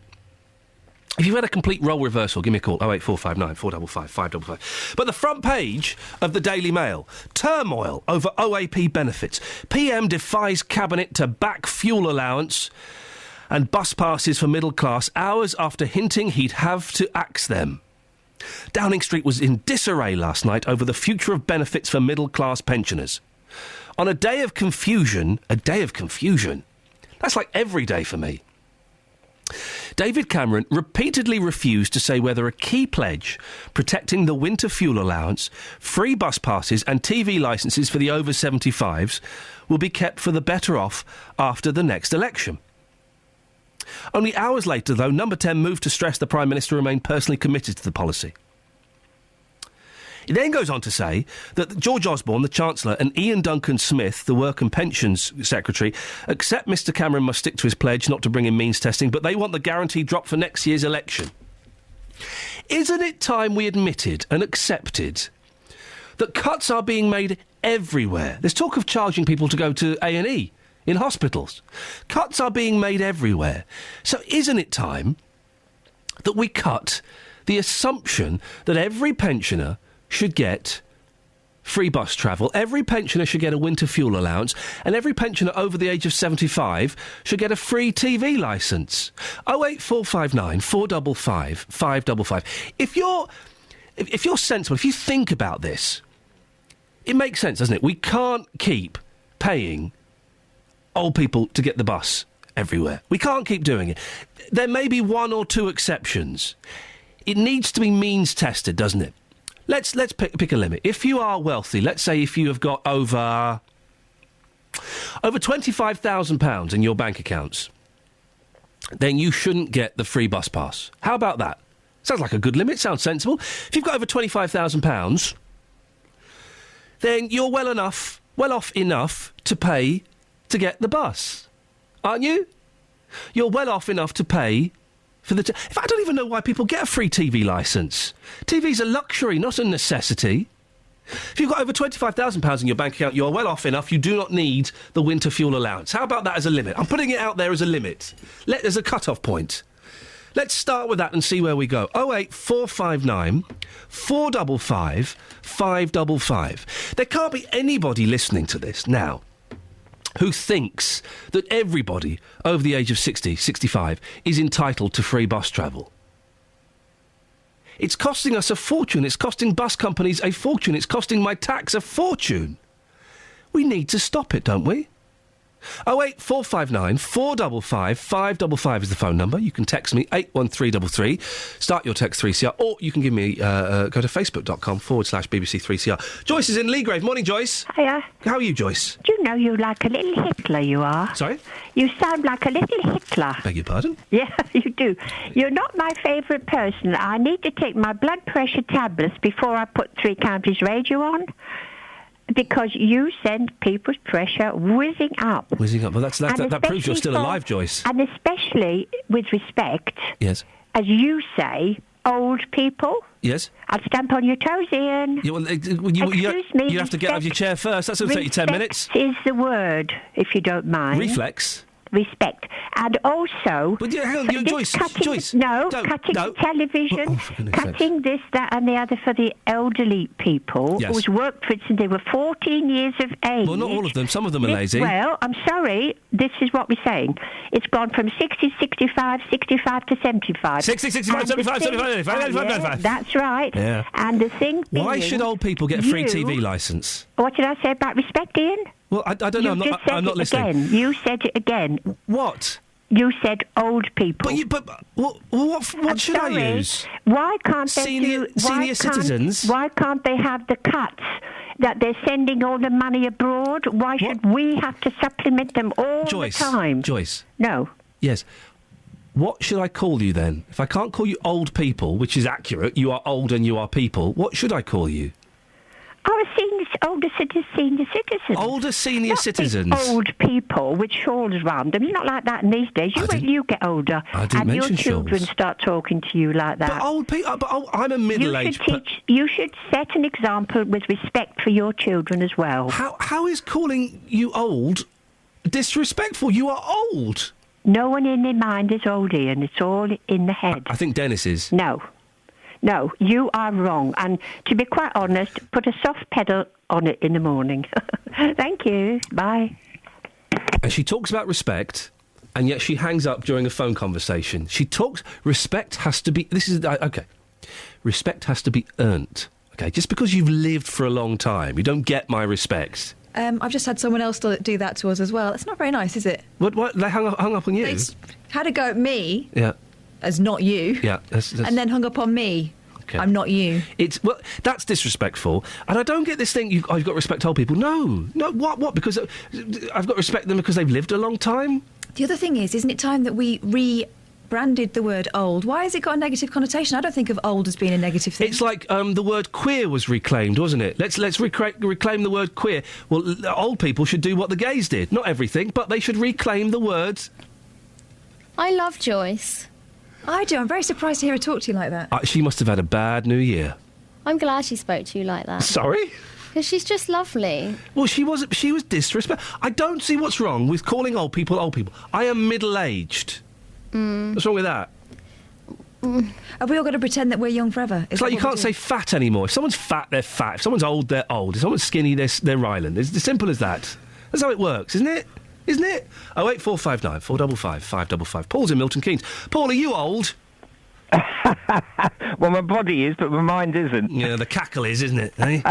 I think that's the way to look at it. I mean, there's nothing wrong with using the phrase "old people," though, is there? Well, it's senior descriptive. Citizen is nice, you know. See, I always thought senior citizen was a little bit patronising. Yeah. I mean, I don't know. I mean, the old saying, I don't care what you call me, as long as you don't call me late for dinner. There we go, you see. Thank you very much indeed. Yeah. Bus passes, we need to get rid of them, don't we, for senior citizens? I don't know. Well, I've got mine, and I take the grandchildren out. I mean, since I've got mine, I know all the bus routes around Milton Keynes, and I had to get to Leighton Buzzard, to Luton, Dunstable. I've been on the busway, and that filters down. I tell my children about it, tell other people. I mean, why? Yeah, okay. I mean, having it means tested is it's an administrative nightmare, basically. So why not have a 50p? Flat fare. You show your pass 50p. I'm sure most people wouldn't begrudge that for a minute. I mean, you look at the Arriva buses run around Milton Keynes. They hold 70 people. So let's fill them up. And it's, as I say, senior citizens use them and they talk about them. Most senior citizens know all the buses. And it's good. It's good. Why not? And I mean, I've got a vehicle, but it's more convenient to use a bus, and I enjoy it. It's an experience. You get to your bus stop, and it's sort of, you never quite know what time it's coming. But that's I said to my son the other day, it's glorious uncertainty. There's not many uncertain things in life, but they're pretty good. Well, I like the idea of subsidised bus. What's a bus journey these days? It can be £2-3 sometimes, can't it? Well, for where I live into Bletchley, I think it's about £1.50. But if it was, say, 50p, I think nothing wrong in that. Let's charge 50p flat fare for pensioners, but let's encourage them to use it, because the roads are getting more and more crowded. Damage to roads. And if the buses are running, let's encourage people to, especially senior citizens, as I say, because since I've retired and I use them a lot. I know them all. People stop me at the Bletchley bus station. I could probably help them out. I wouldn't know them all, but I can point them in the right direction, and it's fun. Why? It's great fun. I enjoy travelling by the bus, but the buses, they're not that expensive. Why should bus travel be subsidised for old people?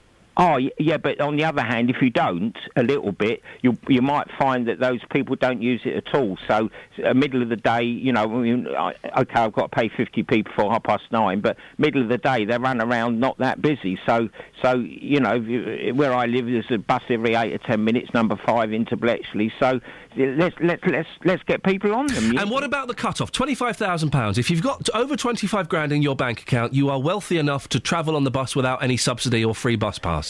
Yes, but administrative. How do you prove this? I mean, the cost of doing that. It's a simple system. 50p flat fare, something like that. I mean, all this having means testing.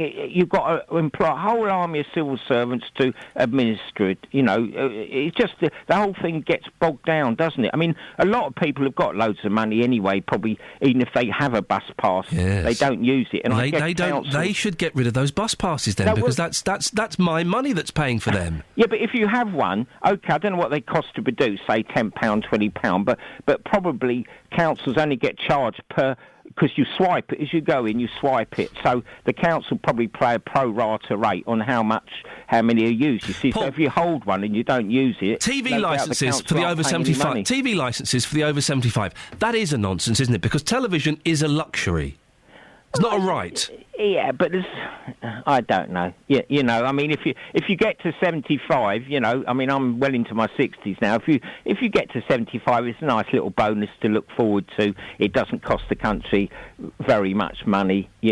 Paul, we've got to end it there. Thank you very much. 08459 455 555. I don't like this attitude of just rewarding someone for living a long time. It's like at the Oscars or the Grammys or the BAFTAs where they give a Lifetime Achievement Award. What that means is, hey, you're not dead yet. Well done, you survived another year. 08459 455 555. TV licences for the over 75s. That has to be scrapped. The free TV licence has to be scrapped. That seems obvious to me. Television is a luxury, it's not a right. Bus passes for old people. And if you're an old person, are you offended by the phrase old people? What would you rather I called you? 08459 455 555. Travel news for beds, cards and bugs. BBC Three Counties Radio. The M25 anti-clockwise. Things are struggling between junction 21 for the M1 and 20 for Kings Langley. Also looking very slow between 18 for Chorleywood and 16 for the M40. On the M1 southbound, things looking slow on the speed sensors between 11 for Dunstable and 10 for Luton Airport. The A1M southbound also heavy through the Stevenage junctions, that's 8 and 7.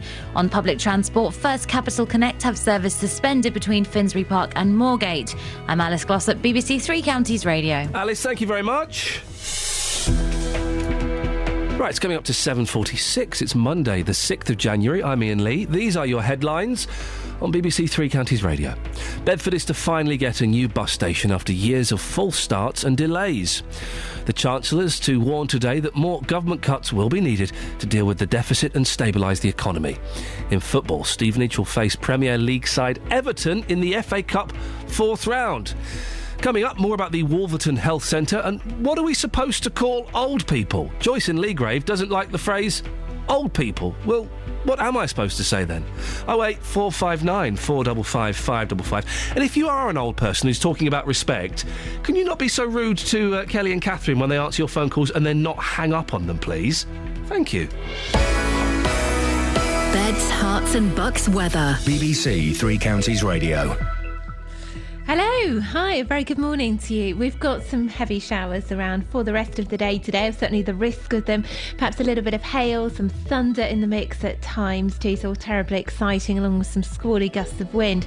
Away from the showers there will be lots of dry, brighter spells with a fairly brisk southwesterly wind, and it is mild, that's the good news. So temperatures today up to 11 or 12 degrees Celsius, 52 in Fahrenheit, just rather difficult driving conditions of course where we do have those showers, and it's likely to be quite a tricky drive home as well, with the showers becoming a little bit more frequent into the evening rush hour. So watch out for the wet weather through the course of the day today and overnight, but I think the second half of the night should be a drier picture. Temperatures down to around 7 or 8 degrees Celsius. A good scattering of showers again tomorrow. Lots of dry, bright weather in between though. We'll see temperatures round about the same, so fairly mild. Still quite windy on Tuesday. By the time we get to the middle of the week, well, it's looking drier. Not dry, but drier. And it does look like the end is in sight now for the stormy spell that we've been seeing recently. That's the forecast. Thank you very much. Across Beds, Hearts and Bucks. This is Chetan Partuk. BBC Three Counties Radio. No. Wrong button. It's about more than just goals. You're the eyes and the ears of the fans who are trying to listen back at home. Where the ball is on the pitch, that's so important in the role of the listener. You do try to paint the picture and give the fans the feeling that they can soak in the same atmosphere that we're getting at the ground. Be a nice impartial viewpoint and keep everyone up to date with the club. I think that's why commentary is so important. You still can't beat live commentary. You might be able to find out within seconds if a goal has been scored, but with commentating you're telling people as it happens. It's about more than just goals. Three Counties Sports. On FM, AM, online and digital radio. This is Chetan Partuk. No, it's not. No. What on earth is going on with this? This should be... There we go. Across Beds, Hearts and Bucks. It's better. This is Iain Lee. BBC Three Counties Radio. So, David Cameron has reluctantly agreed to keep bus passes and free TV licences and winter fuel allowance for all pensioners. Reluctantly. Although Ian Duncan Smith and George Osborne have said, yeah, OK, right, you can have it until 2015. And then after that, we need to rethink it. And they've got a point, haven't they? With all the cuts that are being made, with all the money we need to save, there are some people that don't need those free passes. 08459 455 555 is the telephone number. Ian's in Redbourne. Morning, Ian. Morning, Ian. Happy New Year to you. Happy New Year to you too, boss. What would you like to say? I think that it shouldn't be universal at all. They shouldn't have free bus passes, they shouldn't have free TV licences, and they shouldn't have winter fuel allowances, because if you look at Waitrose and Marks and Spencer in the food hall, it's all 65-year-olds.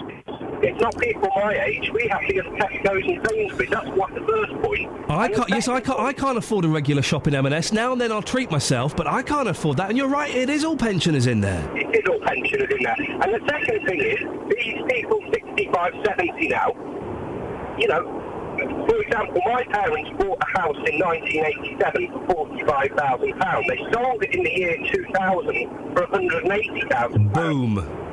Now, this is all of these pensioners. No, that's not right. Most of these pensioners that are shopping at Marks and Spencer's at Waitrose, their house price exploded in the 80s and 90s, and they're sitting on this cash. They're cash rich.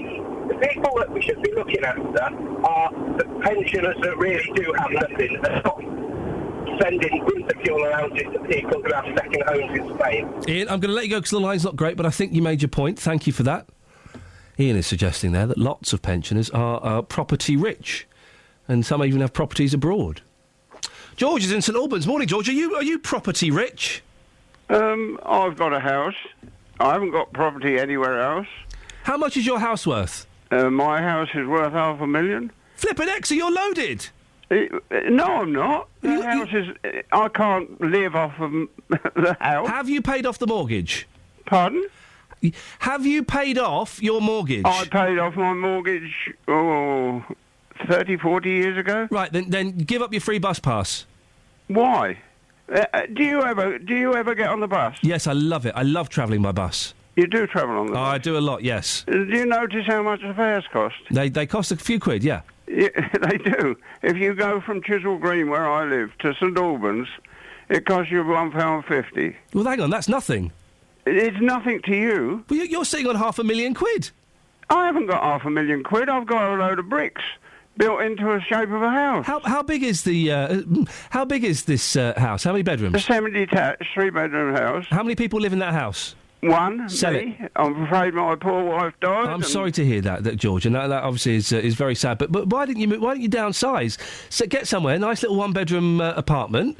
You'll probably get about $300,000. You'll be loaded. But I don't want to move. I live in a marvellous place. I'm sure you do. Chiswell Green is one of the best places. Chiswell Green is gorgeous. But then why should I subsidise your travel just because you don't want to move? You don't. I mean, if you're a poor man and you don't get very much money at the BBC or whichever company you work for... I do all right. I bet you do. Yeah, I do all right. And, I mean, footballers and... All these sort of people who get millions of pounds. Yes. Why shouldn't they do the subsidising of the buses? Well, no, but hang on. But for those people that need it, but you've quite clearly stated that you don't need it. When I retired from work, I was getting £10,000 a year to keep the house and the wife and the children and everything. Yeah. So you're jealous. And if I have any money, I saved like hell. I packed up smoking. I don't drink. Okay. Well, good for you. George, very quickly, final thing, and I appreciate you coming on this morning. Do you mind being called an old person? I don't mind being called. No, I am not. There we go, George. Listen, I'll let you go. You've been a good sport. Thank you. 08459 455 555. Now, patients in Wolverton are having to walk past their brand new shiny £2.5 million health centre to visit an old decommissioned leaky building with no heating. The new Wolverton Health Centre had been due to be opened in November, but it suffered continual delays. NHS England has blamed building regulations and legal guidelines, but in the meantime, staff at the old health centre are having to work in poor conditions. Well, Shine Dalvey is the practice manager at Wolverton Health Centre. Morning, Shine. It's pretty embarrassing, isn't it? Yes, it is, unfortunately. Whose fault is it? I don't know who you can directly blame. The project has been going on for a really, really long time. I think it took a long time to kickstart the project. When it eventually kickstarted after 11 years, we still had delays. But you should have been in there 2 months ago. We had all that fiasco about the chairs, then that got sorted out, and we were promised that people would be let in November, and they've still not. Someone has screwed up spectacularly here, haven't they? Absolutely. NHS England are the successor organisation of the Primary Care Trust. And unfortunately, they're not happy with a lot of things that were agreed, and that's part of the problem at the moment. But so, what exactly are the problems that are stopping you moving in?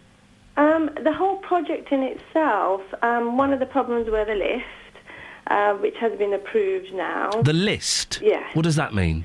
The lift in the building... Oh, the lift. Sorry, I thought you said lift. So the lift in the building. OK, that's been approved now. That's been approved now. The other things are minor things. There were other things for the community staff who were occupying 25% of the building. they weren't happy with their lease. And there are a few additional minor things that we're still waiting to hear about, but they seem to be taking an awfully long time. So is it the practice's fault, or is it NHS England's fault? It is not the practice's fault. So it's NHS England's fault? Well, I don't know who you can direct the blame to, but unfortunately the practice are the middle people, and we can't move in without their authorisation. Whose responsibility was it to get the building checked and signed off by the building regs? There's several people's responsibility. The people who we're responsible to are NHS England, and there are several stakeholders for this project. There's the developer. So it was NHS England's responsibility to get the building signed off by the building regulations? There's the developer as well, who have to get it signed off as well to ensure the building regulations. And that in no way came under the Wolverton Health Centre's remit. They weren't responsible. You weren't responsible for getting the building signed off. No. How have patients reacted? They must be furious. Well, unfortunately, we get patients complaining every single day. Like I said, they've waited 11 years for this project to be kick-started again, and then to find out the building was ready on time, but we can't move in. The conditions are quite poor at the health centre, so to walk past a lovely building to come into pretty much what's an eyesore. What are the conditions like there, Shine? Well, the building's a temporary building, so it's past its sell-by date as such. It has been decommissioned a while back, so when it rains we have to find buckets for the leaks, and sometimes the leaks can be on electrical equipment, which we have to call in facilities to try and move the computer systems, so we have buckets everywhere when it rains. That's not ideal. Additionally, the heating is so old, it's not adequate. So we have to supplement the heating with fan heaters, and we just don't have enough to go around.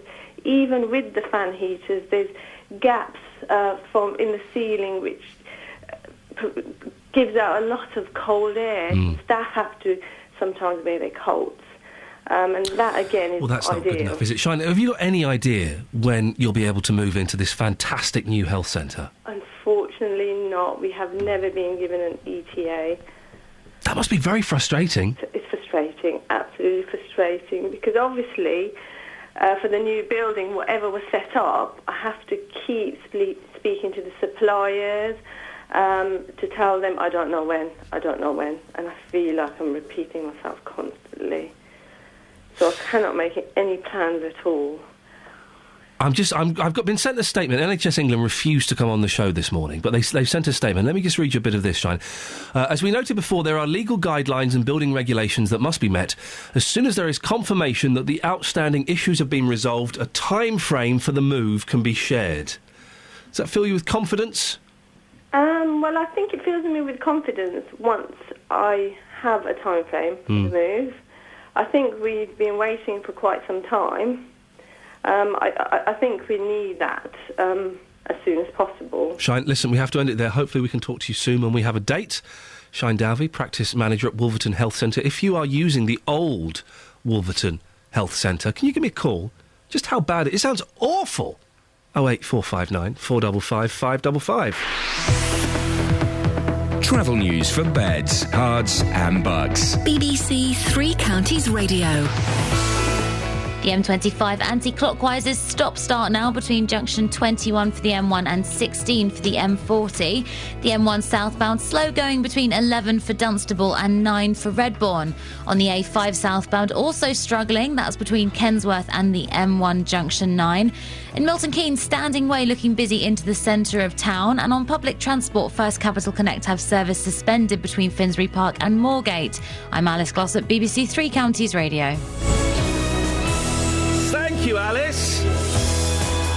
So I've just been told that a member of the BBC Three Counties Radio elite team, Gail, has seen the film Searching for Sugar Man. She doesn't want to come down and talk about it, though. She says it's a load of old rubbish. Well, thanks very much for your support, Gail. Local and vocal across beds, hearts and bucks. This is BBC Three Counties Radio.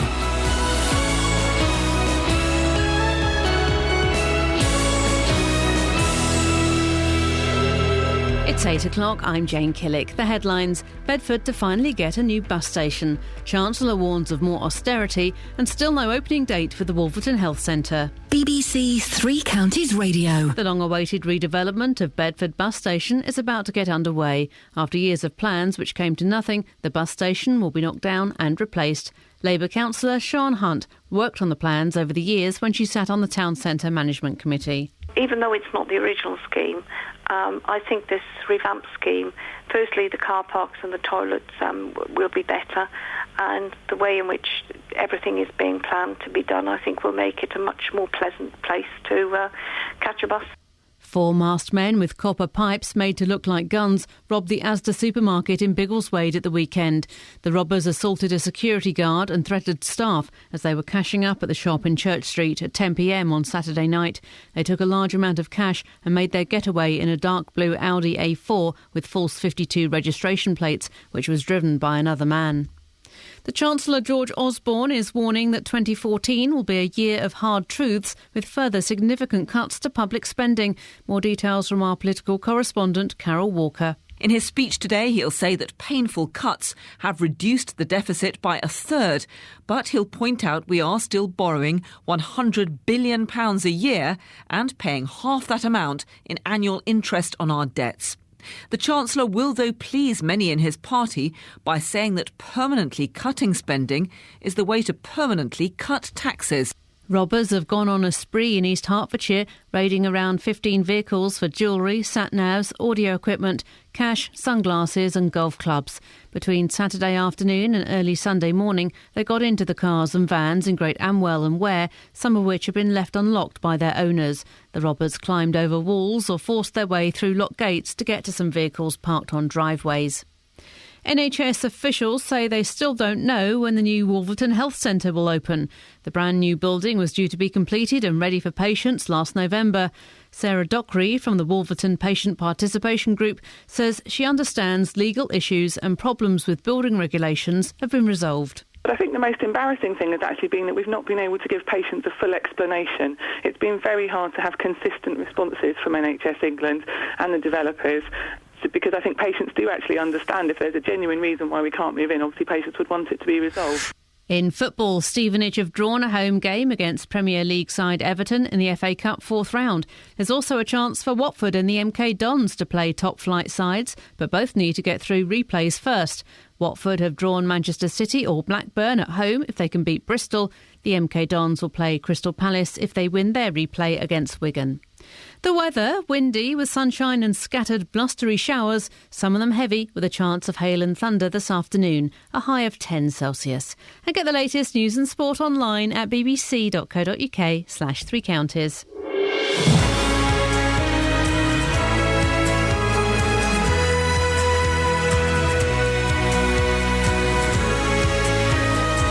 Hang on, I've got a mouthful of nuts.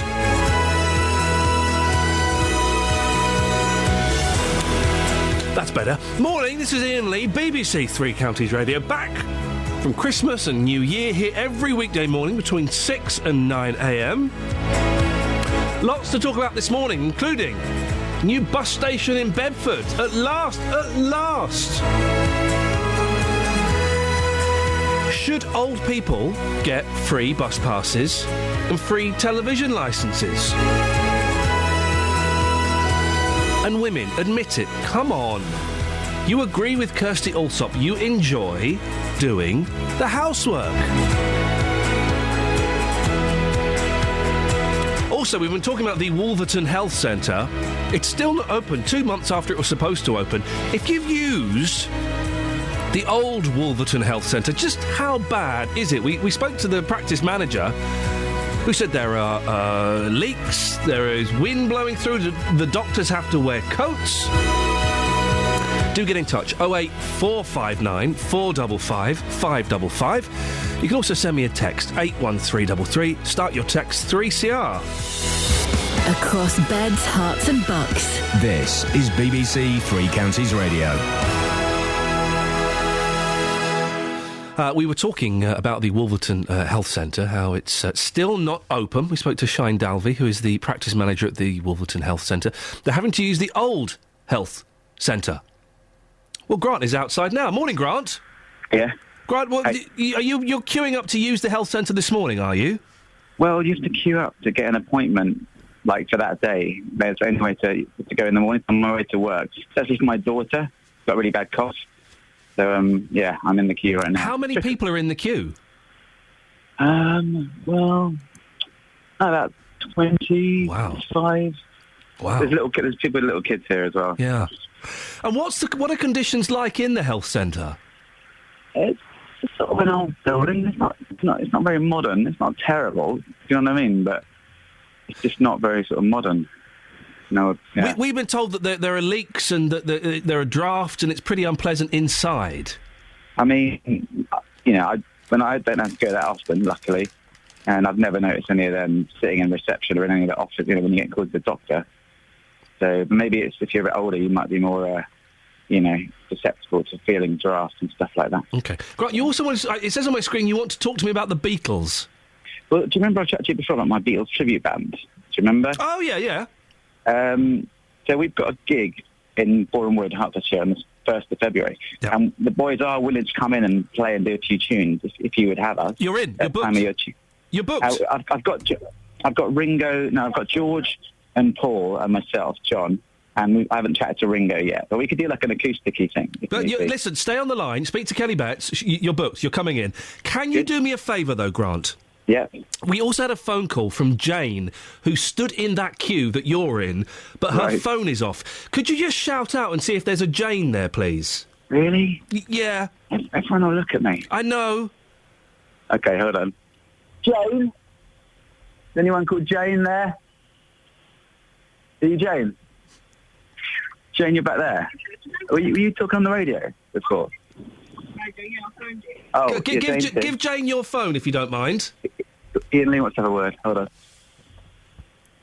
Hello, is that Jane? Hello. Is that Jane? Hello, yes. Jane, you called us and then we couldn't call you back. Oh, there's something wrong with my phone. Oh, blimey. You can buy me a new one. That'd be nice. Sorry? Where has that come from, you lunatic? You're stood in that queue as well. Have you been inside the old health centre recently? Yes, yeah. How bad is it? It's quite run down. The seating area is quite poor, but it's usable. I think the main issues are trying to get an appointment. I've just seen a man who must be in his 90s with a very, very elderly lady having to come here, lining up in the cold and getting dripped on. And I just think it's outrageous. Well, I think that's... Even when they get the new health centre, and someone correct me if I'm wrong, I think that system will still remain in place, that you have to queue to get the best appointments. Well, I think we need to set up an action group and get something done about it, because we pay our national insurance and taxes. This is just absolutely outrageous. How frustrating is it, Jane? You've probably walked past that brand new, spanking new health centre that you're not allowed in, and you've got to queue out in the cold and wet for this place. How frustrating is that? I'm not really too interested in that. I just wanted my mum to be able to phone up and get an appointment. Well. Whether they're in the new building or not, the management here need a good shake-up. Jane, I appreciate your call this morning. If you give the phone back to Grant, I that's will. Very kind of you, Jane. Thank you very much. Grant, stay on the line. Kelly Betts will take your details, and we have got the Beatles coming in, dear listener. The Beatles will be coming in to the studio. Now, it's been a long time coming, a brand new bus station for Bedford. Work is set to get started shortly on the £8.8 million redevelopment, and it should all be finished by the end of the year. Having said that, the public toilets have already been completely refurbished, whereas the car park on Greyfriars is almost done with 142 extra spaces. Well, Justin Dealey is... you're near the bus station, aren't you, Justin? Well, I'm literally quite opposite the bus station. Ian, to be quite honest with you, it is absolutely dreadful. I can totally understand why these redevelopment plans are in place, because as you walk into the bus station, the floors are dirty. It's just horrible. Now, in a second, you're going to be talking live to the Mayor of Bedford, Dave Hodgson, but I've been talking to Molly, who uses the bus service here on a regular basis, and here's how she describes the bus station. It's very blue, it's very drab. Okay, the orange seats do tend to brighten it up a bit, but it's a mess. To me, it's a mess. Look at the floors. Yeah, I know. There's rubbish all over, chewing gum littered all over the way. The litter bins are disgraceful. It really is a mess, to be truthful. I mean, you know, if Kim and Aggie were here, they'd have a field day. They would. You must be thrilled about these redevelopment plans. It is good. But then again, you know, you've got to have pride in your town. You've got to have pride in the facilities that are available. If you don't take pride in it, you know, in sort of looking after and all the rest of it, then, you know, it is going to go to rack and ruin. And I sort of feel that sometimes some people, obviously in the town, they don't, you know, younger generation don't have any pride. What's it like here with the younger generation? Are they hanging around the bus stop at night? They are. I mean, I do shift work, so my last bus to get home is at 7:30, and there's always kids hanging about, and I've seen them skating up and down, making noise. I've seen fights occurring in the bus station, and nothing is ever done. Yeah. It's an embarrassment. So it's all very well having these new plans to make it look good, but at the end of the day, somebody's got to come here as well and make sure these things don't continue to happen. Well, that's right. You know, I mean, I know there is CCTV up, etc., but it still doesn't make you feel sort of safe, for want of another word. I mean, I certainly wouldn't like to work any longer than that, or be down here like late-ish at night from sort of like 8:30 onwards. I certainly wouldn't feel safe. OK, just lastly, if your friends came to Bedford and they came to meet you and they got off a bus here at the station, would you feel embarrassed about them getting off a bus here in your town? I would, to be truthful. I mean, my mum lives in St Neots. She used to catch the bus. She's a bit elderly, obviously, now, but I did. I used to feel embarrassed about, you know, the state of it. But it's all going to change. I'm hoping it's going to be for the best. Yeah. And let's just hope that when they do make the changes that, you know, it's people will have a bit more pride in what it looks like, etc., and it doesn't let it get down to the worst that it is at the moment. Fingers crossed. Well, listen, thank you very much indeed for your time. Happy New Year. Same to you, my friend. You take care now. There you go, Ian. So the words of Molly, clearly not a very good reference point there for Bedford Bus Station. And you've got the Mayor, Dave Hodgson, there with you, haven't you, Just? Yeah, he's listening into you, Ian. Absolutely. Morning, Dave. Dave, why has this taken so long? This has been talked about for years and years and years. Yeah, about 30 years, Ian. I mean, we've actually managed to get the money together in very difficult times. We've already opened the toilets. The service car park is open. We're working on the multi-storey car park. And later this month, early next month, we start to knock down the bus station and rebuild a brand new one. How is it going to affect local business as the building takes place? Well, we're working with businesses. I've already had one meeting with them to make sure we do all the signage.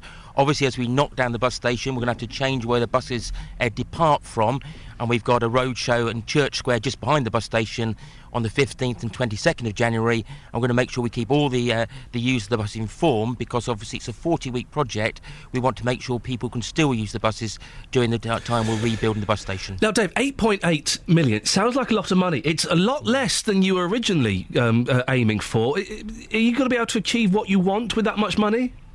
Well, the original programme, the West of Bedford programme, was actually realigning a road, moving a road, knocking down compulsory purchasing out of buildings. That's not happening. It's actually looking at the bus station and making sure we have a bus station fit for 2014. Do you have a precise date when things are going to get underway? We've got a provisional date of the 27th of January, so later this month, early next month. OK. And how do you think, when it finishes in 40 weeks' time, how do you think Bedford will benefit from this much? Will it recoup the money you're spending? Well, I believe so. I mean, we've been talking. You've said yourself, you know, it's been long waited. And Molly said in the previous bit, you know, it's about people having pride in their town, about actually saying we'll be delighted to welcome people to the bus station.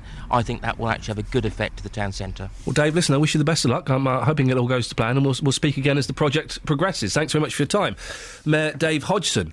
08459 455 555. Let's do a quick text here about pensions and bus passes for old people. Ian, David Cameron said, we will reward those that work hard.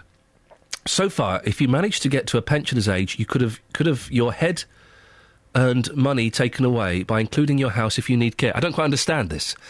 I now have to work longer, like my wife, before I ever get a pension, while other pensioners in other EU countries retire early. Now they want to take away free bus passes, winter fuel allowance and free TV licences. If you've not worked or have never had any money, when you get to a pensionable age, everything is free. It pays to do very little in this country, so why bother voting? Well, what do you think? Isn't it time that bus passes were means-tested? If you've got £25,000 in the bank, or more, you don't get a free bus pass. How's about them apples? Travel news for beds, cards and bugs. BBC Three Counties Radio. The M25 anti-clockwise is stop-start between 21 for the M1 and junction 16 for the M40. On the M1 southbound, slow going between 11 for Dunstable and 9 for Redbourne. Now, there are problems on the M1 junction 11 roundabout because a tanker has broken down. Queues on all the approaches there, and especially on the A505 Dunstable Road, looking very slow indeed. The A1 southbound, very slow between Eton Soken and also the Black Cat roundabout. On public transport, First Capital Connect have service suspended between Finsbury Park and Moorgate. I'm Alice Glossop, BBC Three Counties Radio. Thank you very much. Right, 8:16. It's Monday, the 6th of January. I'm Iain Lee. These are your headlines on BBC Three Counties Radio. Bedford is to finally get a new bus station after years of false starts and delays. The Chancellor is to warn today that more government cuts will be needed to deal with the deficit and stabilise the economy. In football, Stevenage will face Premier League side Everton in the FA Cup 4th round. The weather, it's going to be windy with sunshine and heavy blustery showers and a high of 10 Celsius. BBC Three Counties Radio.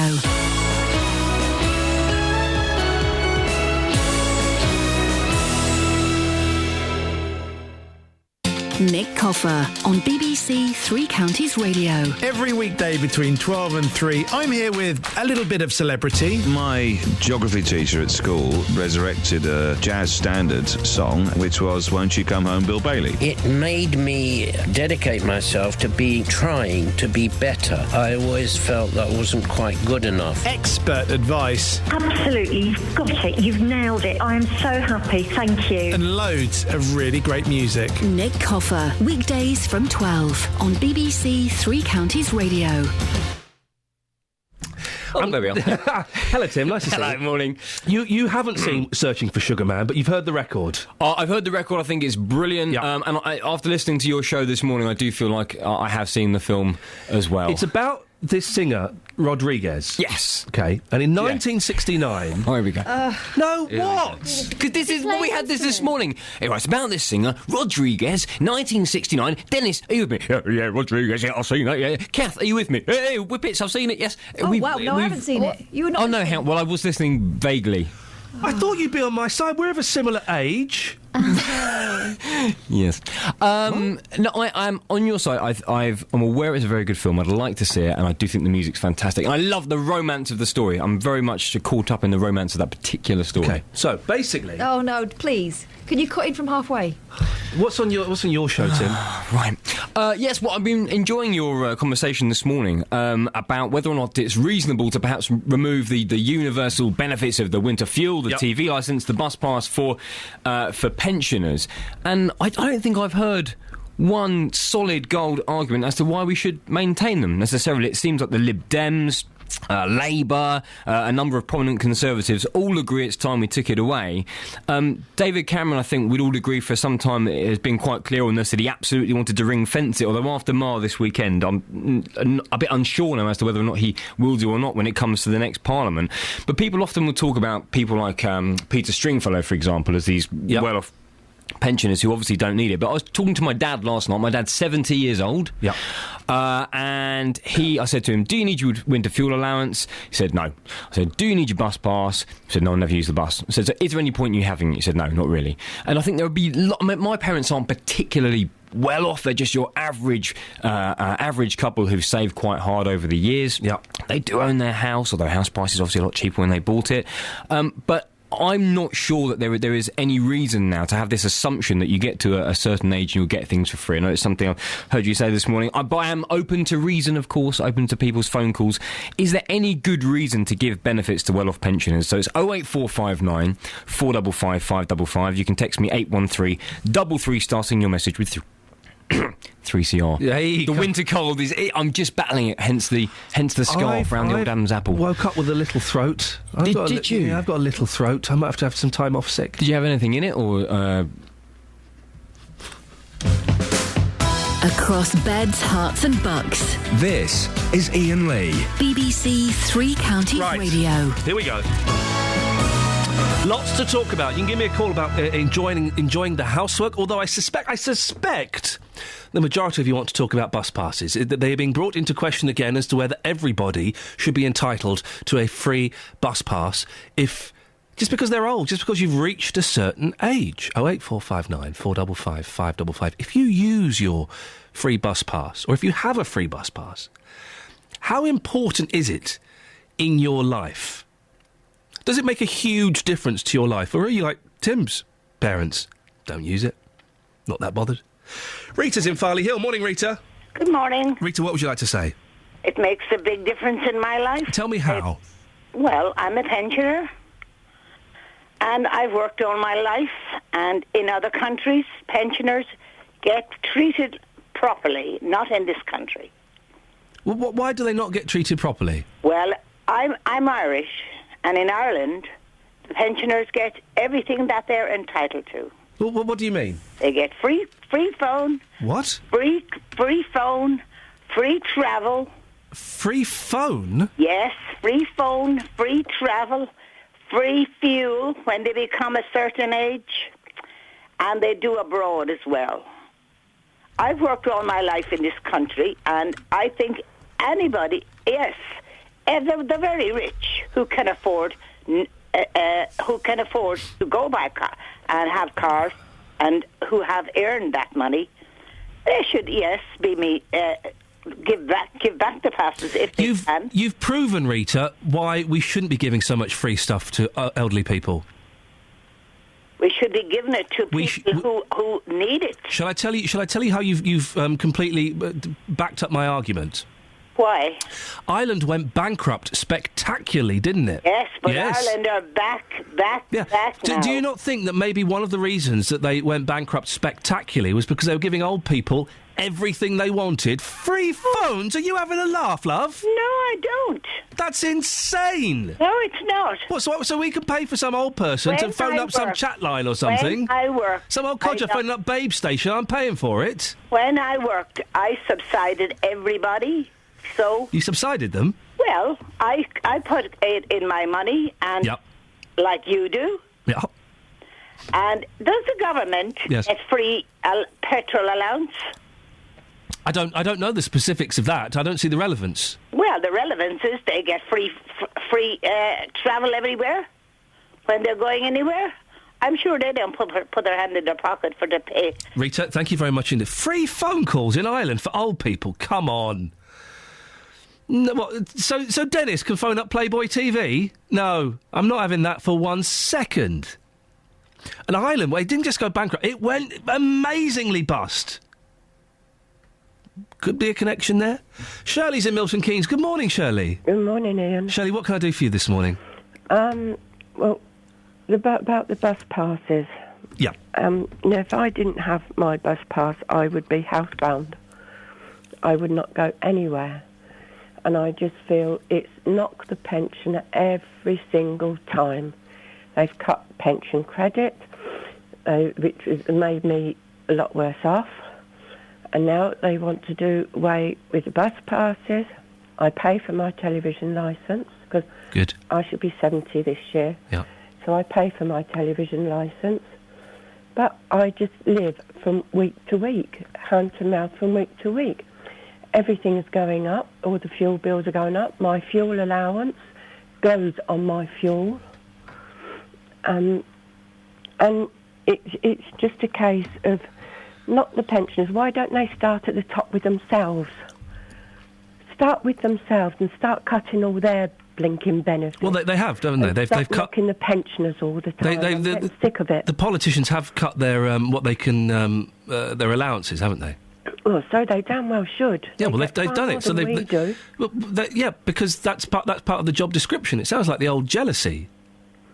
Well, it's a case of not the pensioner. They're all flipping millionaires, most of them. Not all of them. Significant number are, but not all of them. A lot of them, Ian, are millionaires. Excuse me, don't make me shout because I'm really not well. Well, if you shout, it's not because of me. That's your choice. It's a case of knock the pensioner every. But they're not just knocking pensions. Everybody is facing cuts, aren't they? And facing the increases in daily living. I am. Everybody is. So pensioners. Why should they be excluded from that? Do they want us pensioners to be housebound all the while then?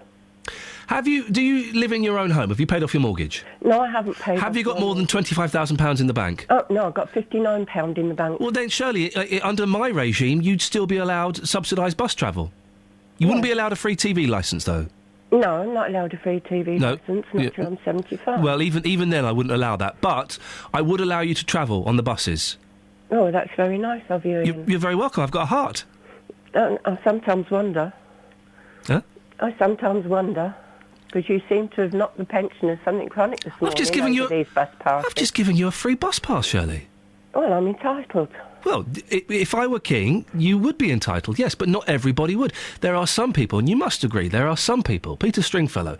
I've seen a programme with Peter Stringfellow He's where good, isn't he? Tried to give his money back, and they would not accept it. OK, but he doesn't deserve a free bus pass, does he? No, he tried to give it back, and he tried to give his fuel allowance back. Okay. I watched the programme. OK. And they wouldn't... Oh, hey! Whoa! And so I'm suffering with a really bad bout of flu. Do you want me to come and rub something on your chest? No, I can do that myself. Shirley, thank you very much indeed. Let's go to Lynn in Hazelmere. Morning, Lynn.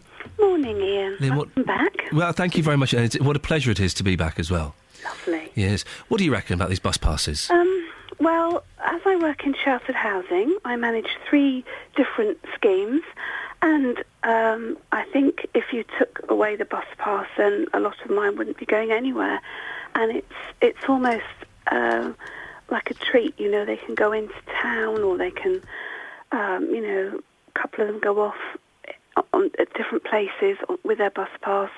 And I've got a lot of people that you've got to remember, just because your pension age, they do get older, and then they have to stop using their cars, and none of mine are sitting on a lot of money. And I think even when you say 25,300, it's not really enough. You need to, because a lot of mine have to pay for their care as well if they go under their that amount. And I think a lot of these people, you know, they've worked hard all their lives. They're living in sheltered housing. They want something to leave to their families because they're of that generation. And I think if you start, but listen, no, if you start taking away all the nice treats, they might as well. Hang on a second, Lynn. I'm not paying for somebody else's treats. And the thing about they want to leave something behind for their children, their grandchildren. I hate to sound cold, but tough if they can't. My mum, who's 63, is in a care home, and she's paying £1,300 a week for her care. Now, she's devastated that my and my sister's and my kids' inheritance is going to be used up. It's gutting. It's tough. We just have to deal with it. So I'm not buying the inheritance thing. On the other hand, then, you look at the 11% that the government has actually had in pay rise. You know, I'm sure... Well, it hasn't happened yet. Yeah, I know. But I'm sure if we had somebody more practical in power, because I don't trust any of them at the moment, they don't keep their promises, they do exactly what they want, and we kind of live in a me-first society. We need to look after our elderly people and respect them. And, you know, so what if they've got a bus pass? I'm not talking about your very rich people now. Stringfellow. Yes, I'm not talking about people like that. I'm talking about your average older person. You know, I've seen so many people at the moment that, you know, their bus pass is the only treat they have because if they didn't have that, they wouldn't go out. If they don't go out, they get depressed, they stay in. I mean, what kind of world are we living in? Lynn, thank you very much for your time this morning. Lynn in Hazelmere, nice to talk to you. 08459 455 555. 8:29 on BBC Three Counties Radio. Let's get the travel news now. Here's Alice Glossop. Travel news for beds, cards and bugs. BBC Three Counties Radio. Now, between Buckingham and Thornborough at the minute on the A421, the road is closed because of a fallen tree and fallen power cable, so do expect delays in the local area there. In Leagrave, the A505, that's Dunstable Road, is very slow. That's around the M1 Junction 11 roundabout because a fuel tanker has broken down. The M1 itself, southbound, is slow going between junction 11 for Dunstable and 9 for Redbourne. The M25 anti-clockwise very slow between 21 for the M1 and 16 for the M40. On public transport, First Capital Connect have service suspended between Finsbury Park and Moorgate. I'm Alice Glossop, BBC Three Counties Radio. Across beds, hearts and bugs. This is BBC Three Counties Radio.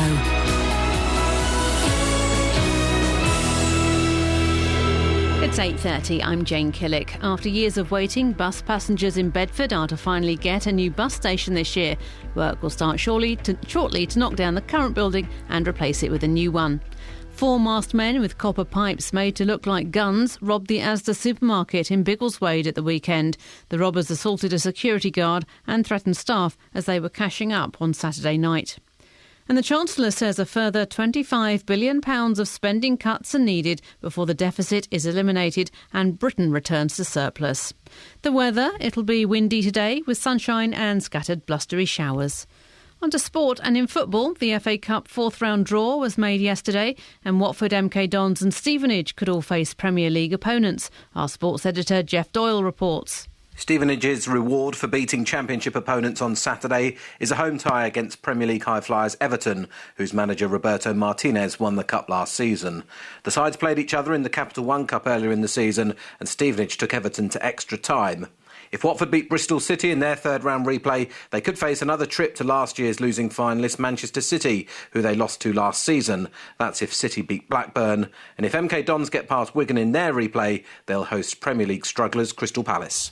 In the third round of the FA Cup, Manchester United were knocked out from the competition by Swansea after a late goal, making it 2-1. Nottingham Forest scored 5-0 to knock out Premier League strugglers West Ham. Luton Town manager John Still says he's thrilled with their form over the Christmas and New Year period. Despite drawing at Lincoln on Saturday, the Hatters picked up 13 points from a possible 15 and are 5 points clear at the top of the conference. Still is delighted. We have great support and the boys were up for it, and you know, I look at the festive period of 5 games and to have taken 13 from 15 is fantastic. It's just fantastic. When you look at the quality of opposition we've played, it's fantastic. In cricket, the England coach Andy Flower says he's not proud of his team's performances in the Ashes series, but insists he wants to continue in the job. His side suffered a 5-0 whitewash in Australia. BBC Three Counties News and Sport. I'll be back with a full bulletin at 9. Call 08459 455 555. BBC Three Counties Radio. Morning, this is Iain Lee, BBC Three Counties Radio. It's good to be back after having 2 weeks off. JVS is still off, so Tim will be sitting in for him at 9 o'clock. Lots to talk about. I'm surprised that no one has called in. Very few people have called in, saying that they enjoy doing the ironing. It's on the front page of The Telegraph. Women enjoy ironing, says Kirsty Allsop. Women secretly like doing mundane household chores such as washing and ironing, Kirsty Allsop has claimed. We go to the full report, page 5, to discover more. Women secretly enjoy doing mundane household chores, says Kirsty Allsop. She finds it therapeutic. She said, I'm not doing the ironing because I have to, but if I get a chance, I find it immensely therapeutic. So she does it because she enjoys it. And I think that most women do enjoy it, but you're embarrassed to admit it because you've listened to these intellectual feminists, the Germaine Greers, the Sporty Spice, all of these women who've told you that you don't have to do the housework. You are independent, individual women. Let's all share everything. But secretly, you find it very satisfying. When you look at that pile of clothes that you've ironed, you find it very satisfying. 08459 455 555 if you want to give me a call on that. Kelly Betts, who works here, she's been set a mission. Her mission is to go and do some ironing today and tell me how good she feels afterwards. We'll play that for you tomorrow. The other story that's got your attention is this talk about bus passes. David Cameron has he was put on the spot a little bit on the Andrew Marr show. Turmoil over OAP benefits, front page of the Daily Mail. PM defies Cabinet to back fuel allowance and bus passes for middle class hours after hinting he'd have to axe them. Basically, David Cameron has said, yep, we'll keep the bus passes, the fuel allowance, the TV licences for old people until the next election, then we'll talk about it. Well, George Osborne and Ian Duncan Smith both say, well, yeah, we'll talk about it and we'll get rid of it. Isn't it time we got rid of these treats for old people?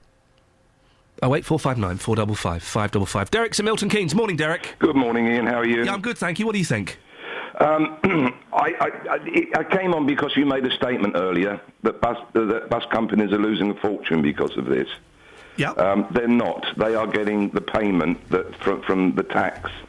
So the elderly people, the old people like me, get a free bus pass, we go on a bus, we get a ticket, and then the bus company gets the refund. So the bus company gets the full price of that ticket from the government, Yeah, absolutely. Then, Derek, I apologise, and I appreciate you clearing that mess up. Thank you very much indeed. The other thing is that I have a tendency to agree with you. Oh. If you don't need it, don't have it. I feel like we're giving Peter Stringfellow a hard time today, but he kind of fits the description. He's a multi-millionaire. Well, it's not only those, it's all these expats, these immigrants to Spain and Cyprus from the UK that are living in hot weather countries are still getting that £100. Now, that is insane, isn't it? That has to stop. That's absolutely madness. So I'd stop that within a heartbeat. Derek, can I ask, how old are you? 68 in 3 weeks. Well, you've got a very young voice. Thank you very much. Do you mind being called an old person? We spoke to Lynn earlier on, I think it was. I usually use a different phrase for myself, which I can't say on the phone. Oh, you're an old... OK, right, yes. Is there anything... Probably not as extreme as you were going to use. Oh, an old git. I think we can just about get away with saying that. But do you... old people are old people. It's not an offensive description, is it? Well, it's not offensive. It's when you refer to groups like those people or your people or them people and such like, and it becomes politically incorrect. To me, it doesn't matter. But the other thing I was going to say, it's not just the fact that it's old people that get... I've got a bus pass. I've had it for 2.5 years. How often do you use it? I've used it about 3 times since I've had it. Right. Usually I have a tendency to use it when I have to go into the city centre at Milton Keynes, and I know that I won't find a parking space. But generally my wife and I go by car everywhere because we can afford to. The other thing is it's not only old people that get subsidised, there are also subsidised bus routes running throughout the country. Where a bus route is needed to be run, but there's not enough profit for the bus company to run it, the taxpayer pays a subsidy for that bus to run. So people going to and from work, whilst they pay their £1, £1.50, £2, the route is subsidised by the taxpayer. Derek, I appreciate your call, and thank you very much for clearing up about how the bus passes are funded and how the journeys are funded. Fred's in Luton. Morning, Fred. Good morning, Ian. Fred, what would you like to say, sir? As one of them, I prefer to be respectfully called an elderly person. Why does the phrase old person offend you? Or sit uncomfortably with you? Well... You're old, aren't you? With the greater respect, let's have an open chat. You are old, aren't you? So why would old person... Yes, I suppose I am. I'm 92. You're very old, Fred. No, I'm very elderly. Very elderly. Why do you prefer that difference? Why is elderly... it sounds more polite to me. You think old sounds a bit rude? More polite and respectful. That's how it sounds to me. Do you use your bus pass? Yes. How often? 6-8 times a week. OK, and you get free TV licence as well? Yes. Come on now, Fred, you know that you don't deserve that free TV licence. I don't know about that. Television is a luxury, it's not a necessity. I'm one of the people who served to this country to retain our freedom. Yep. Yes. And I appreciate the hard work you did, most definitely. I'm living off that. OK. I was in the Navy during that wonderful war. Well. And there we are. I respect you for all the hard work you've done for this country, Fred. Thank you very much. Cheers. Take care. Ta-ta. There we go. Fred is 92. He prefers to be called elderly. as opposed to old. I wasn't aware that there was that the elderly people, old people, were offended by that term. 08459 455 555. Really? Does it upset you? I'm trying to think what terms will upset me. Lanky? I don't know. Middle age? Some texts here. Helen in Milton Keynes. I know people that own cars that use their bus pass instead of the car to save money, but they're in the minority. Iain's idea of £25,000 in the bank would not be used as a qualifier to receive certain benefit as it is based on income. Marion in Hemel says, Iain, people always use the example of a very rich person for stopping the bus pass. Does Peter Stringfellow actually go on a bus? If he doesn't, then he doesn't cost the taxpayer any money, though I expect he pays more tax than you and me. Janet says, I think no one should pay for a TV licence. Sorry? The money only goes to the BBC. All other programme providers have to fund themselves. So should the BBC. Get rid of the TV licence totally. Now, Janet, we'll have a discussion about TV licences in general another day. Because I'm a big fan of the TV licence. Even before I worked for this huge lumbering dinosaur we called the BBC, I was a big fan of the TV licence. You pay for Sky. You get Sky, you pay for Sky. The cheapest package is going to cost you... I think the cheapest package is £21. That's going to cost you more than your TV licence. And you don't get anywhere near as much as you do with the BBC. We'll talk about that another day, maybe, Janet, but thank you. Peter's in Walmer Green. Morning, Peter. Good morning. Peter, the bus passes for elderly people, it's time we scrap them, isn't it? Well, no, not really. Oh, why? I live in a sheltered housing site, social housing. Yeah. My rent is £108 a week. Yes. Right. I've got a pool call system. A bargain. A pool call system of £10 a week. Yeah. And I've got I pay council tax weekly. Well, I work it out weekly. It's £22 a week because I pay 3/4 because I lost my wife. So that's £140 a week. Now you take the old age pension. You don't need to be a mathematical genius. You take the old age pension and work that into what I've just said. Yes. Now I've got. It doesn't pay for food, it doesn't pay for heating, it doesn't pay for lighting. Now, where there's a time bomb building up, the successive governments in the last 6 or 7 years have put rents up by inflation plus £2. Now, compounding that up, they're now running into a time bomb. They're literally running into a time bomb because more and more people will need help. And if you've not got a bus... I tell you, I've watched people who was literally homebound. And when the bus passes came out, they took trips out. And not only did it do them good, but it did the retailers good as well. Because they went to different... Well, hang on. If they can't afford to go on a bus, they can't afford to buy things in a shop. No, but they do buy things generally. They buy household items, Socks. if you like, because they've got to. But if they've got a bus Surgical pass, stockings. They don't pay banana. for surgical. They don't pay for surgical. Oh, that's another freebie, is it? Well, that's National Health Service. But then again... Where's my money going? Well, NHS England it's going to. The Quango. That's a Quango. No one's elected NHS England, so that's a Quango. That's where your money's going. Okay, Peter, the free TV licence for 75 and over, you have to agree that that is a folly and we should get rid of it immediately. Well, if you don't really want any sort of humanity and civilisation in your society, yes. OK, then fine, we'll get rid of it. Peter, thank you very much indeed. Shirley's in Hitchin. Morning, Shirley. Morning. Shirley, what would you like to say? Right. Please don't keep calling television a luxury. What is it?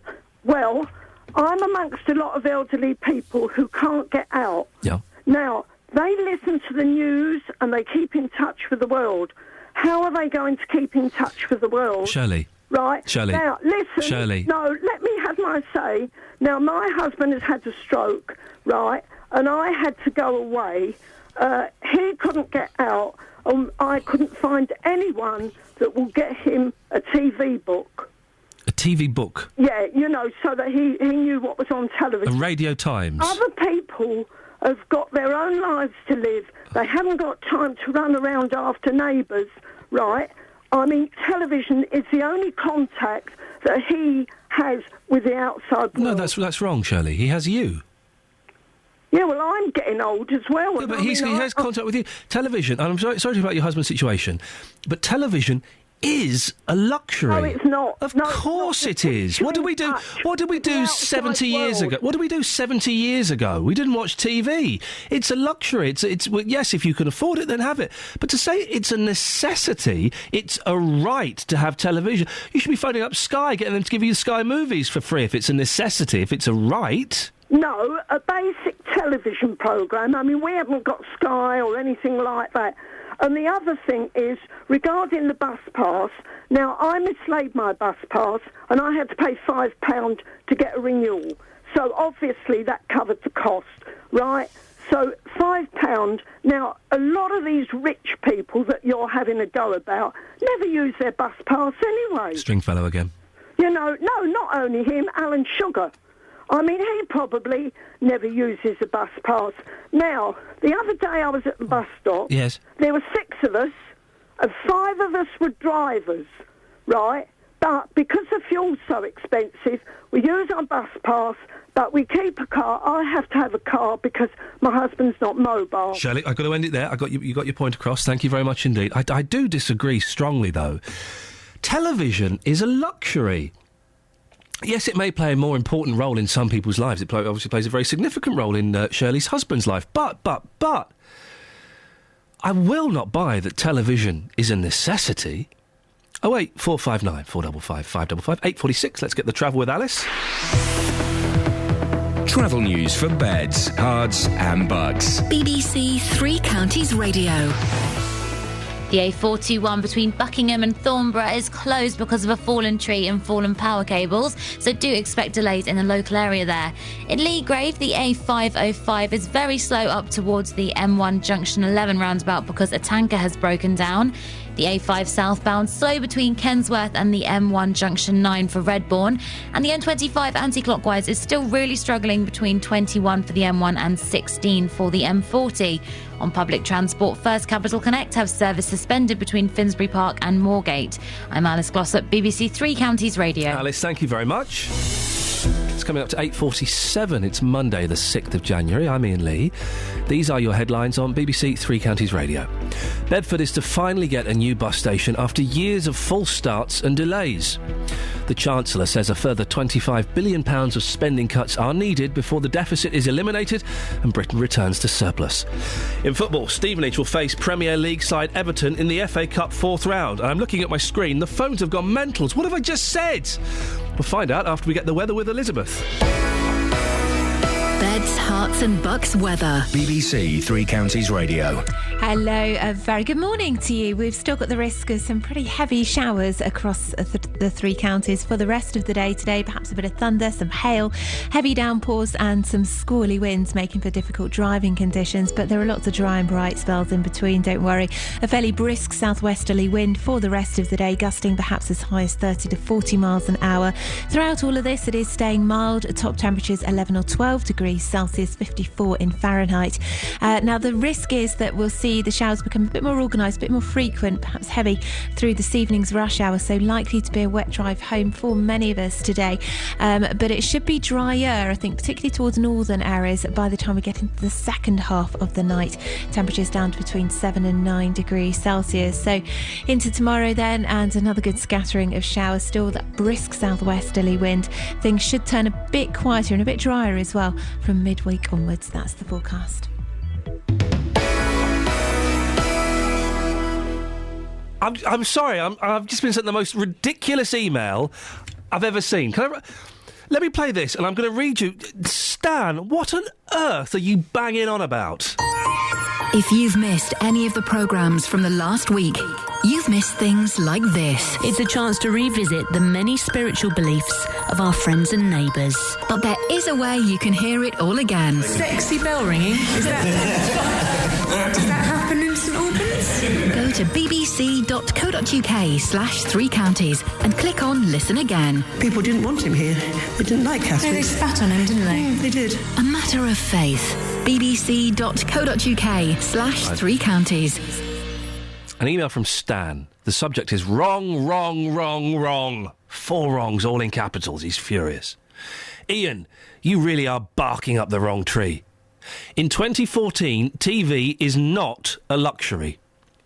What really shocked me was when I went to a recent forum run by the Financial Ombudsman Service. Why'd you go there?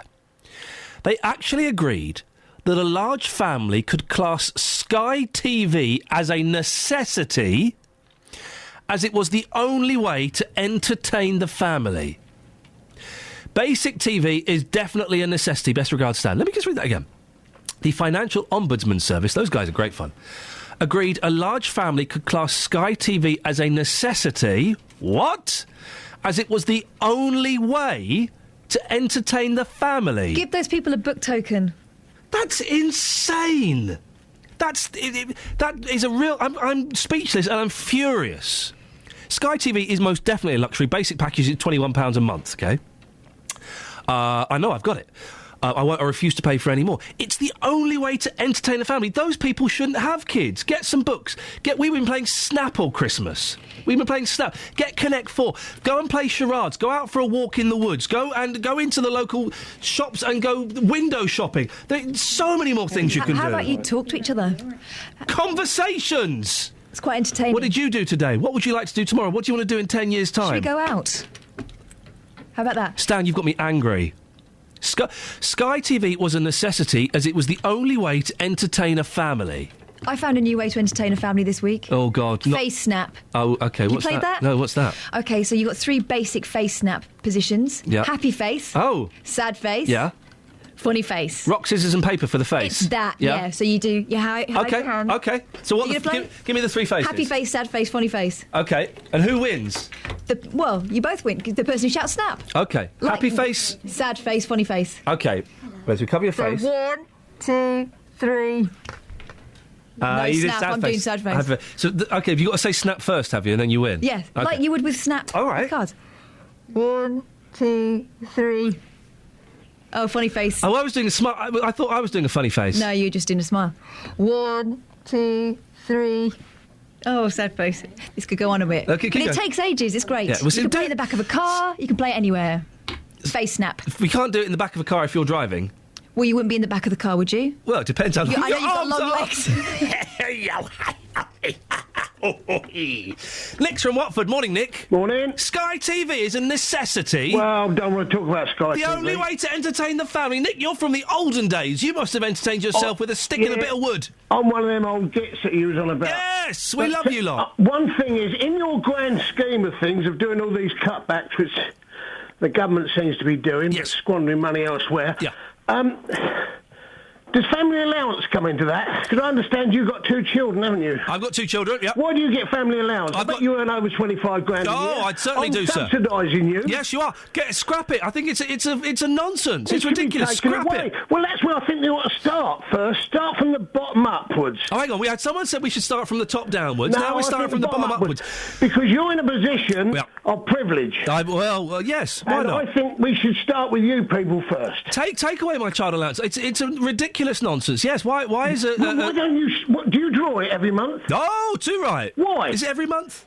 Well, every week. I don't know. I haven't got kids. It goes directly into the bank account. You've had the pleasure of producing those children. Well, there was a very short pleasure, but yes, point taken. Your wife's had the pleasure of having the children and bringing them up and all the fun they bring in your life. The giving birth, I mean. Because you're always telling me what fun they bring in your life. It's a joy. It's a gift. You should be paying us for having them children. Sorry, what?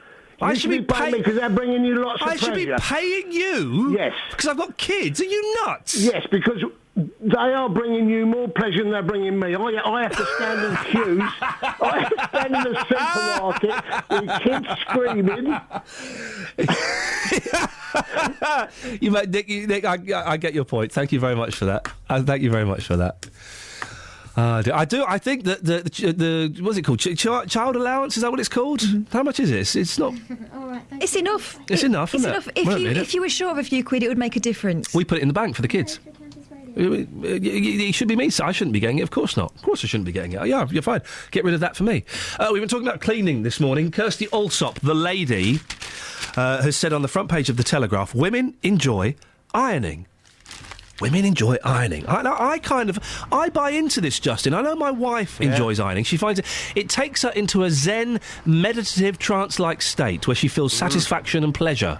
Absolutely, Ian. I think all women this morning, secretly, they may not admit it, but they love doing the housework. It's a fact, absolute fact. You've spoken to people this morning, Justin. What have they had to say? Yes, just to prove this, Ian, I've taken this one to the streets, and here's what happened. Linda, you look like the sort of lady who loves doing the housework. I'm correct, aren't I? Oh, you are, yeah. What do you love about it so much? Nice and clean. You feel better, don't you, if you've got a nice, clean home? So you can get into it. It's very energetic. It's lovely. Come on, Maury, help me out here. You love it as well? I don't mind it, but if I had a cleaner, that'd be fine. I certainly wouldn't give something else up for cleaning. Definitely not. Kirsty Allsop's saying that when you're doing the ironing, you find it therapeutic. Would you go along with that? Well, to be honest, that's not one of my best ones. It isn't, no. So what do you enjoy doing the most? Oh, I love washing. Changing beds, the freshness of things. Beautiful. Hoovering. Yeah. I know it sounds ridiculous, doesn't it? Yeah, we need more women like you. No, I don't mind it. I just love knowing that, once you've done it, you feel like you've done something and you can chill out and have a nice cup of tea and a biscuit. You're very, very special. Thank you very much indeed for your time. Thank you so much. You're welcome. Bron, good morning. Happy New Year. That's the first thing. We're looking for ladies this morning who enjoy doing the housework. To be fair, pretty much all women enjoy doing the housework. You enjoy it, don't you? I do enjoy it. Well, within moderation. What do you enjoy? What do you enjoy? What's the satisfaction from doing the housework? I think at the end of the day, if you've got somewhere you can welcome guests into because it's tidy, it's clean, it always makes you feel good. Doing the ironing, just lastly, Kirsty Allsop says that she finds it therapeutic. Do you find that therapeutic? Not in particular, no. That's one thing I can't stand doing, ironing. You enjoy the rest. OK, thank you so much. Take care. No problem, you too. It's great to know that if you meet a stranger or meet anybody, you can invite them home so that they can come in to something clean, tidy, warm and welcoming. Absolutely, and you know what? I am sick of this gender stereotyping in this country. Us men, we're not meant to like rom-coms, OK? I like rom-coms. And the BBC kind of outlawed these sexist phone-ins back in 1983. We are bringing them back this morning, and we are bringing them back with pride. Well, hang on, Justin. I think to distance myself from that outrageous claim that you're making, I am not bringing back a sexist phone-in with pride. Can I just say, by the way, I was listening on Saturday, as you know, I was in the building. Tony Blackburn followed by Justin Dealey. It's the dream pairing, wasn't it? Oh, yes, that's a fantasy, absolute fantasy radio. I bet you've got it where he announces your name. That's your ringtone, isn't it? Yeah, funny you should say that, but yes, it is actually, yes. Now, listen, we're not doing a sexist phone. I just genuinely think that we are genetically programmed to enjoy certain things, and more women than would care to admit get satisfaction out of ironing and cleaning and loading the dishwasher and cooking their man their supper. It's absolutely true. Do you know how many men say, it's Sunday, I've got to go and wash the car, I'm going to dread this is absolutely terrible. Deep down, they love it. Well, I always go and pay a fella in a garage to do mine. Oh, right, OK. I got that one wrong then. You did get that one. Anyway, listen, right, now we've got time. Before the show ends. So, 1969... this singer called Rodriguez... No, I want to do it. Yes. This is Searching for Sugar Man. Let me do it. Talk about Shack Attack. What about Shack Attack? Shack Attack every single year release an album in Japan, which is much more interesting than Rodriguez. What was their hit? Nightbirds. Great tune. How does it go? Well, it's a tune. I can do Down on the Street, down. They were huge back in the 1980s. OK. Massive. Is it a new album they release in Japan every year? Every single year new material? In Japan. New material every single year. In the UK, yes, they've got people who like their stuff from the 80s, but in Japan, there's a new album every year. OK. So, in 1969, a singer called Rodriguez... Oh, nuts! Travel news for beds, cards and bugs. BBC Three Counties Radio. Between Buckingham and Thornborough, the A421 is closed because of a fallen tree and fallen power cables. The A5 southbound slow going between Kensworth and the M1 Junction 9 for Redbourne. The M40 southbound looking busy approaching the M25 junction. And on the M25 itself, anti-clockwise is queuing between Junction 19 for Watford and 16 for the M40. Public transport has no reported problems. I'm Alice Glossop, BBC Three Counties Radio. Alice, thank you very much indeed. Right, lots more happening tomorrow. I've set Kelly Betts some homework today. She'll be going home and ironing some clothes and reporting back tomorrow on how good she feels before, during and after. She's going to prove my point for me, and it's going to be wonderful. Right, that's it. That's your lot. Don't forget, you can still download the podcast on iTunes or the 3CR website. Tim's up next. Until tomorrow at 6 from me. Ta-ta. Local and vocal across Beds, Herts and Bucks. This is BBC Three Counties Radio.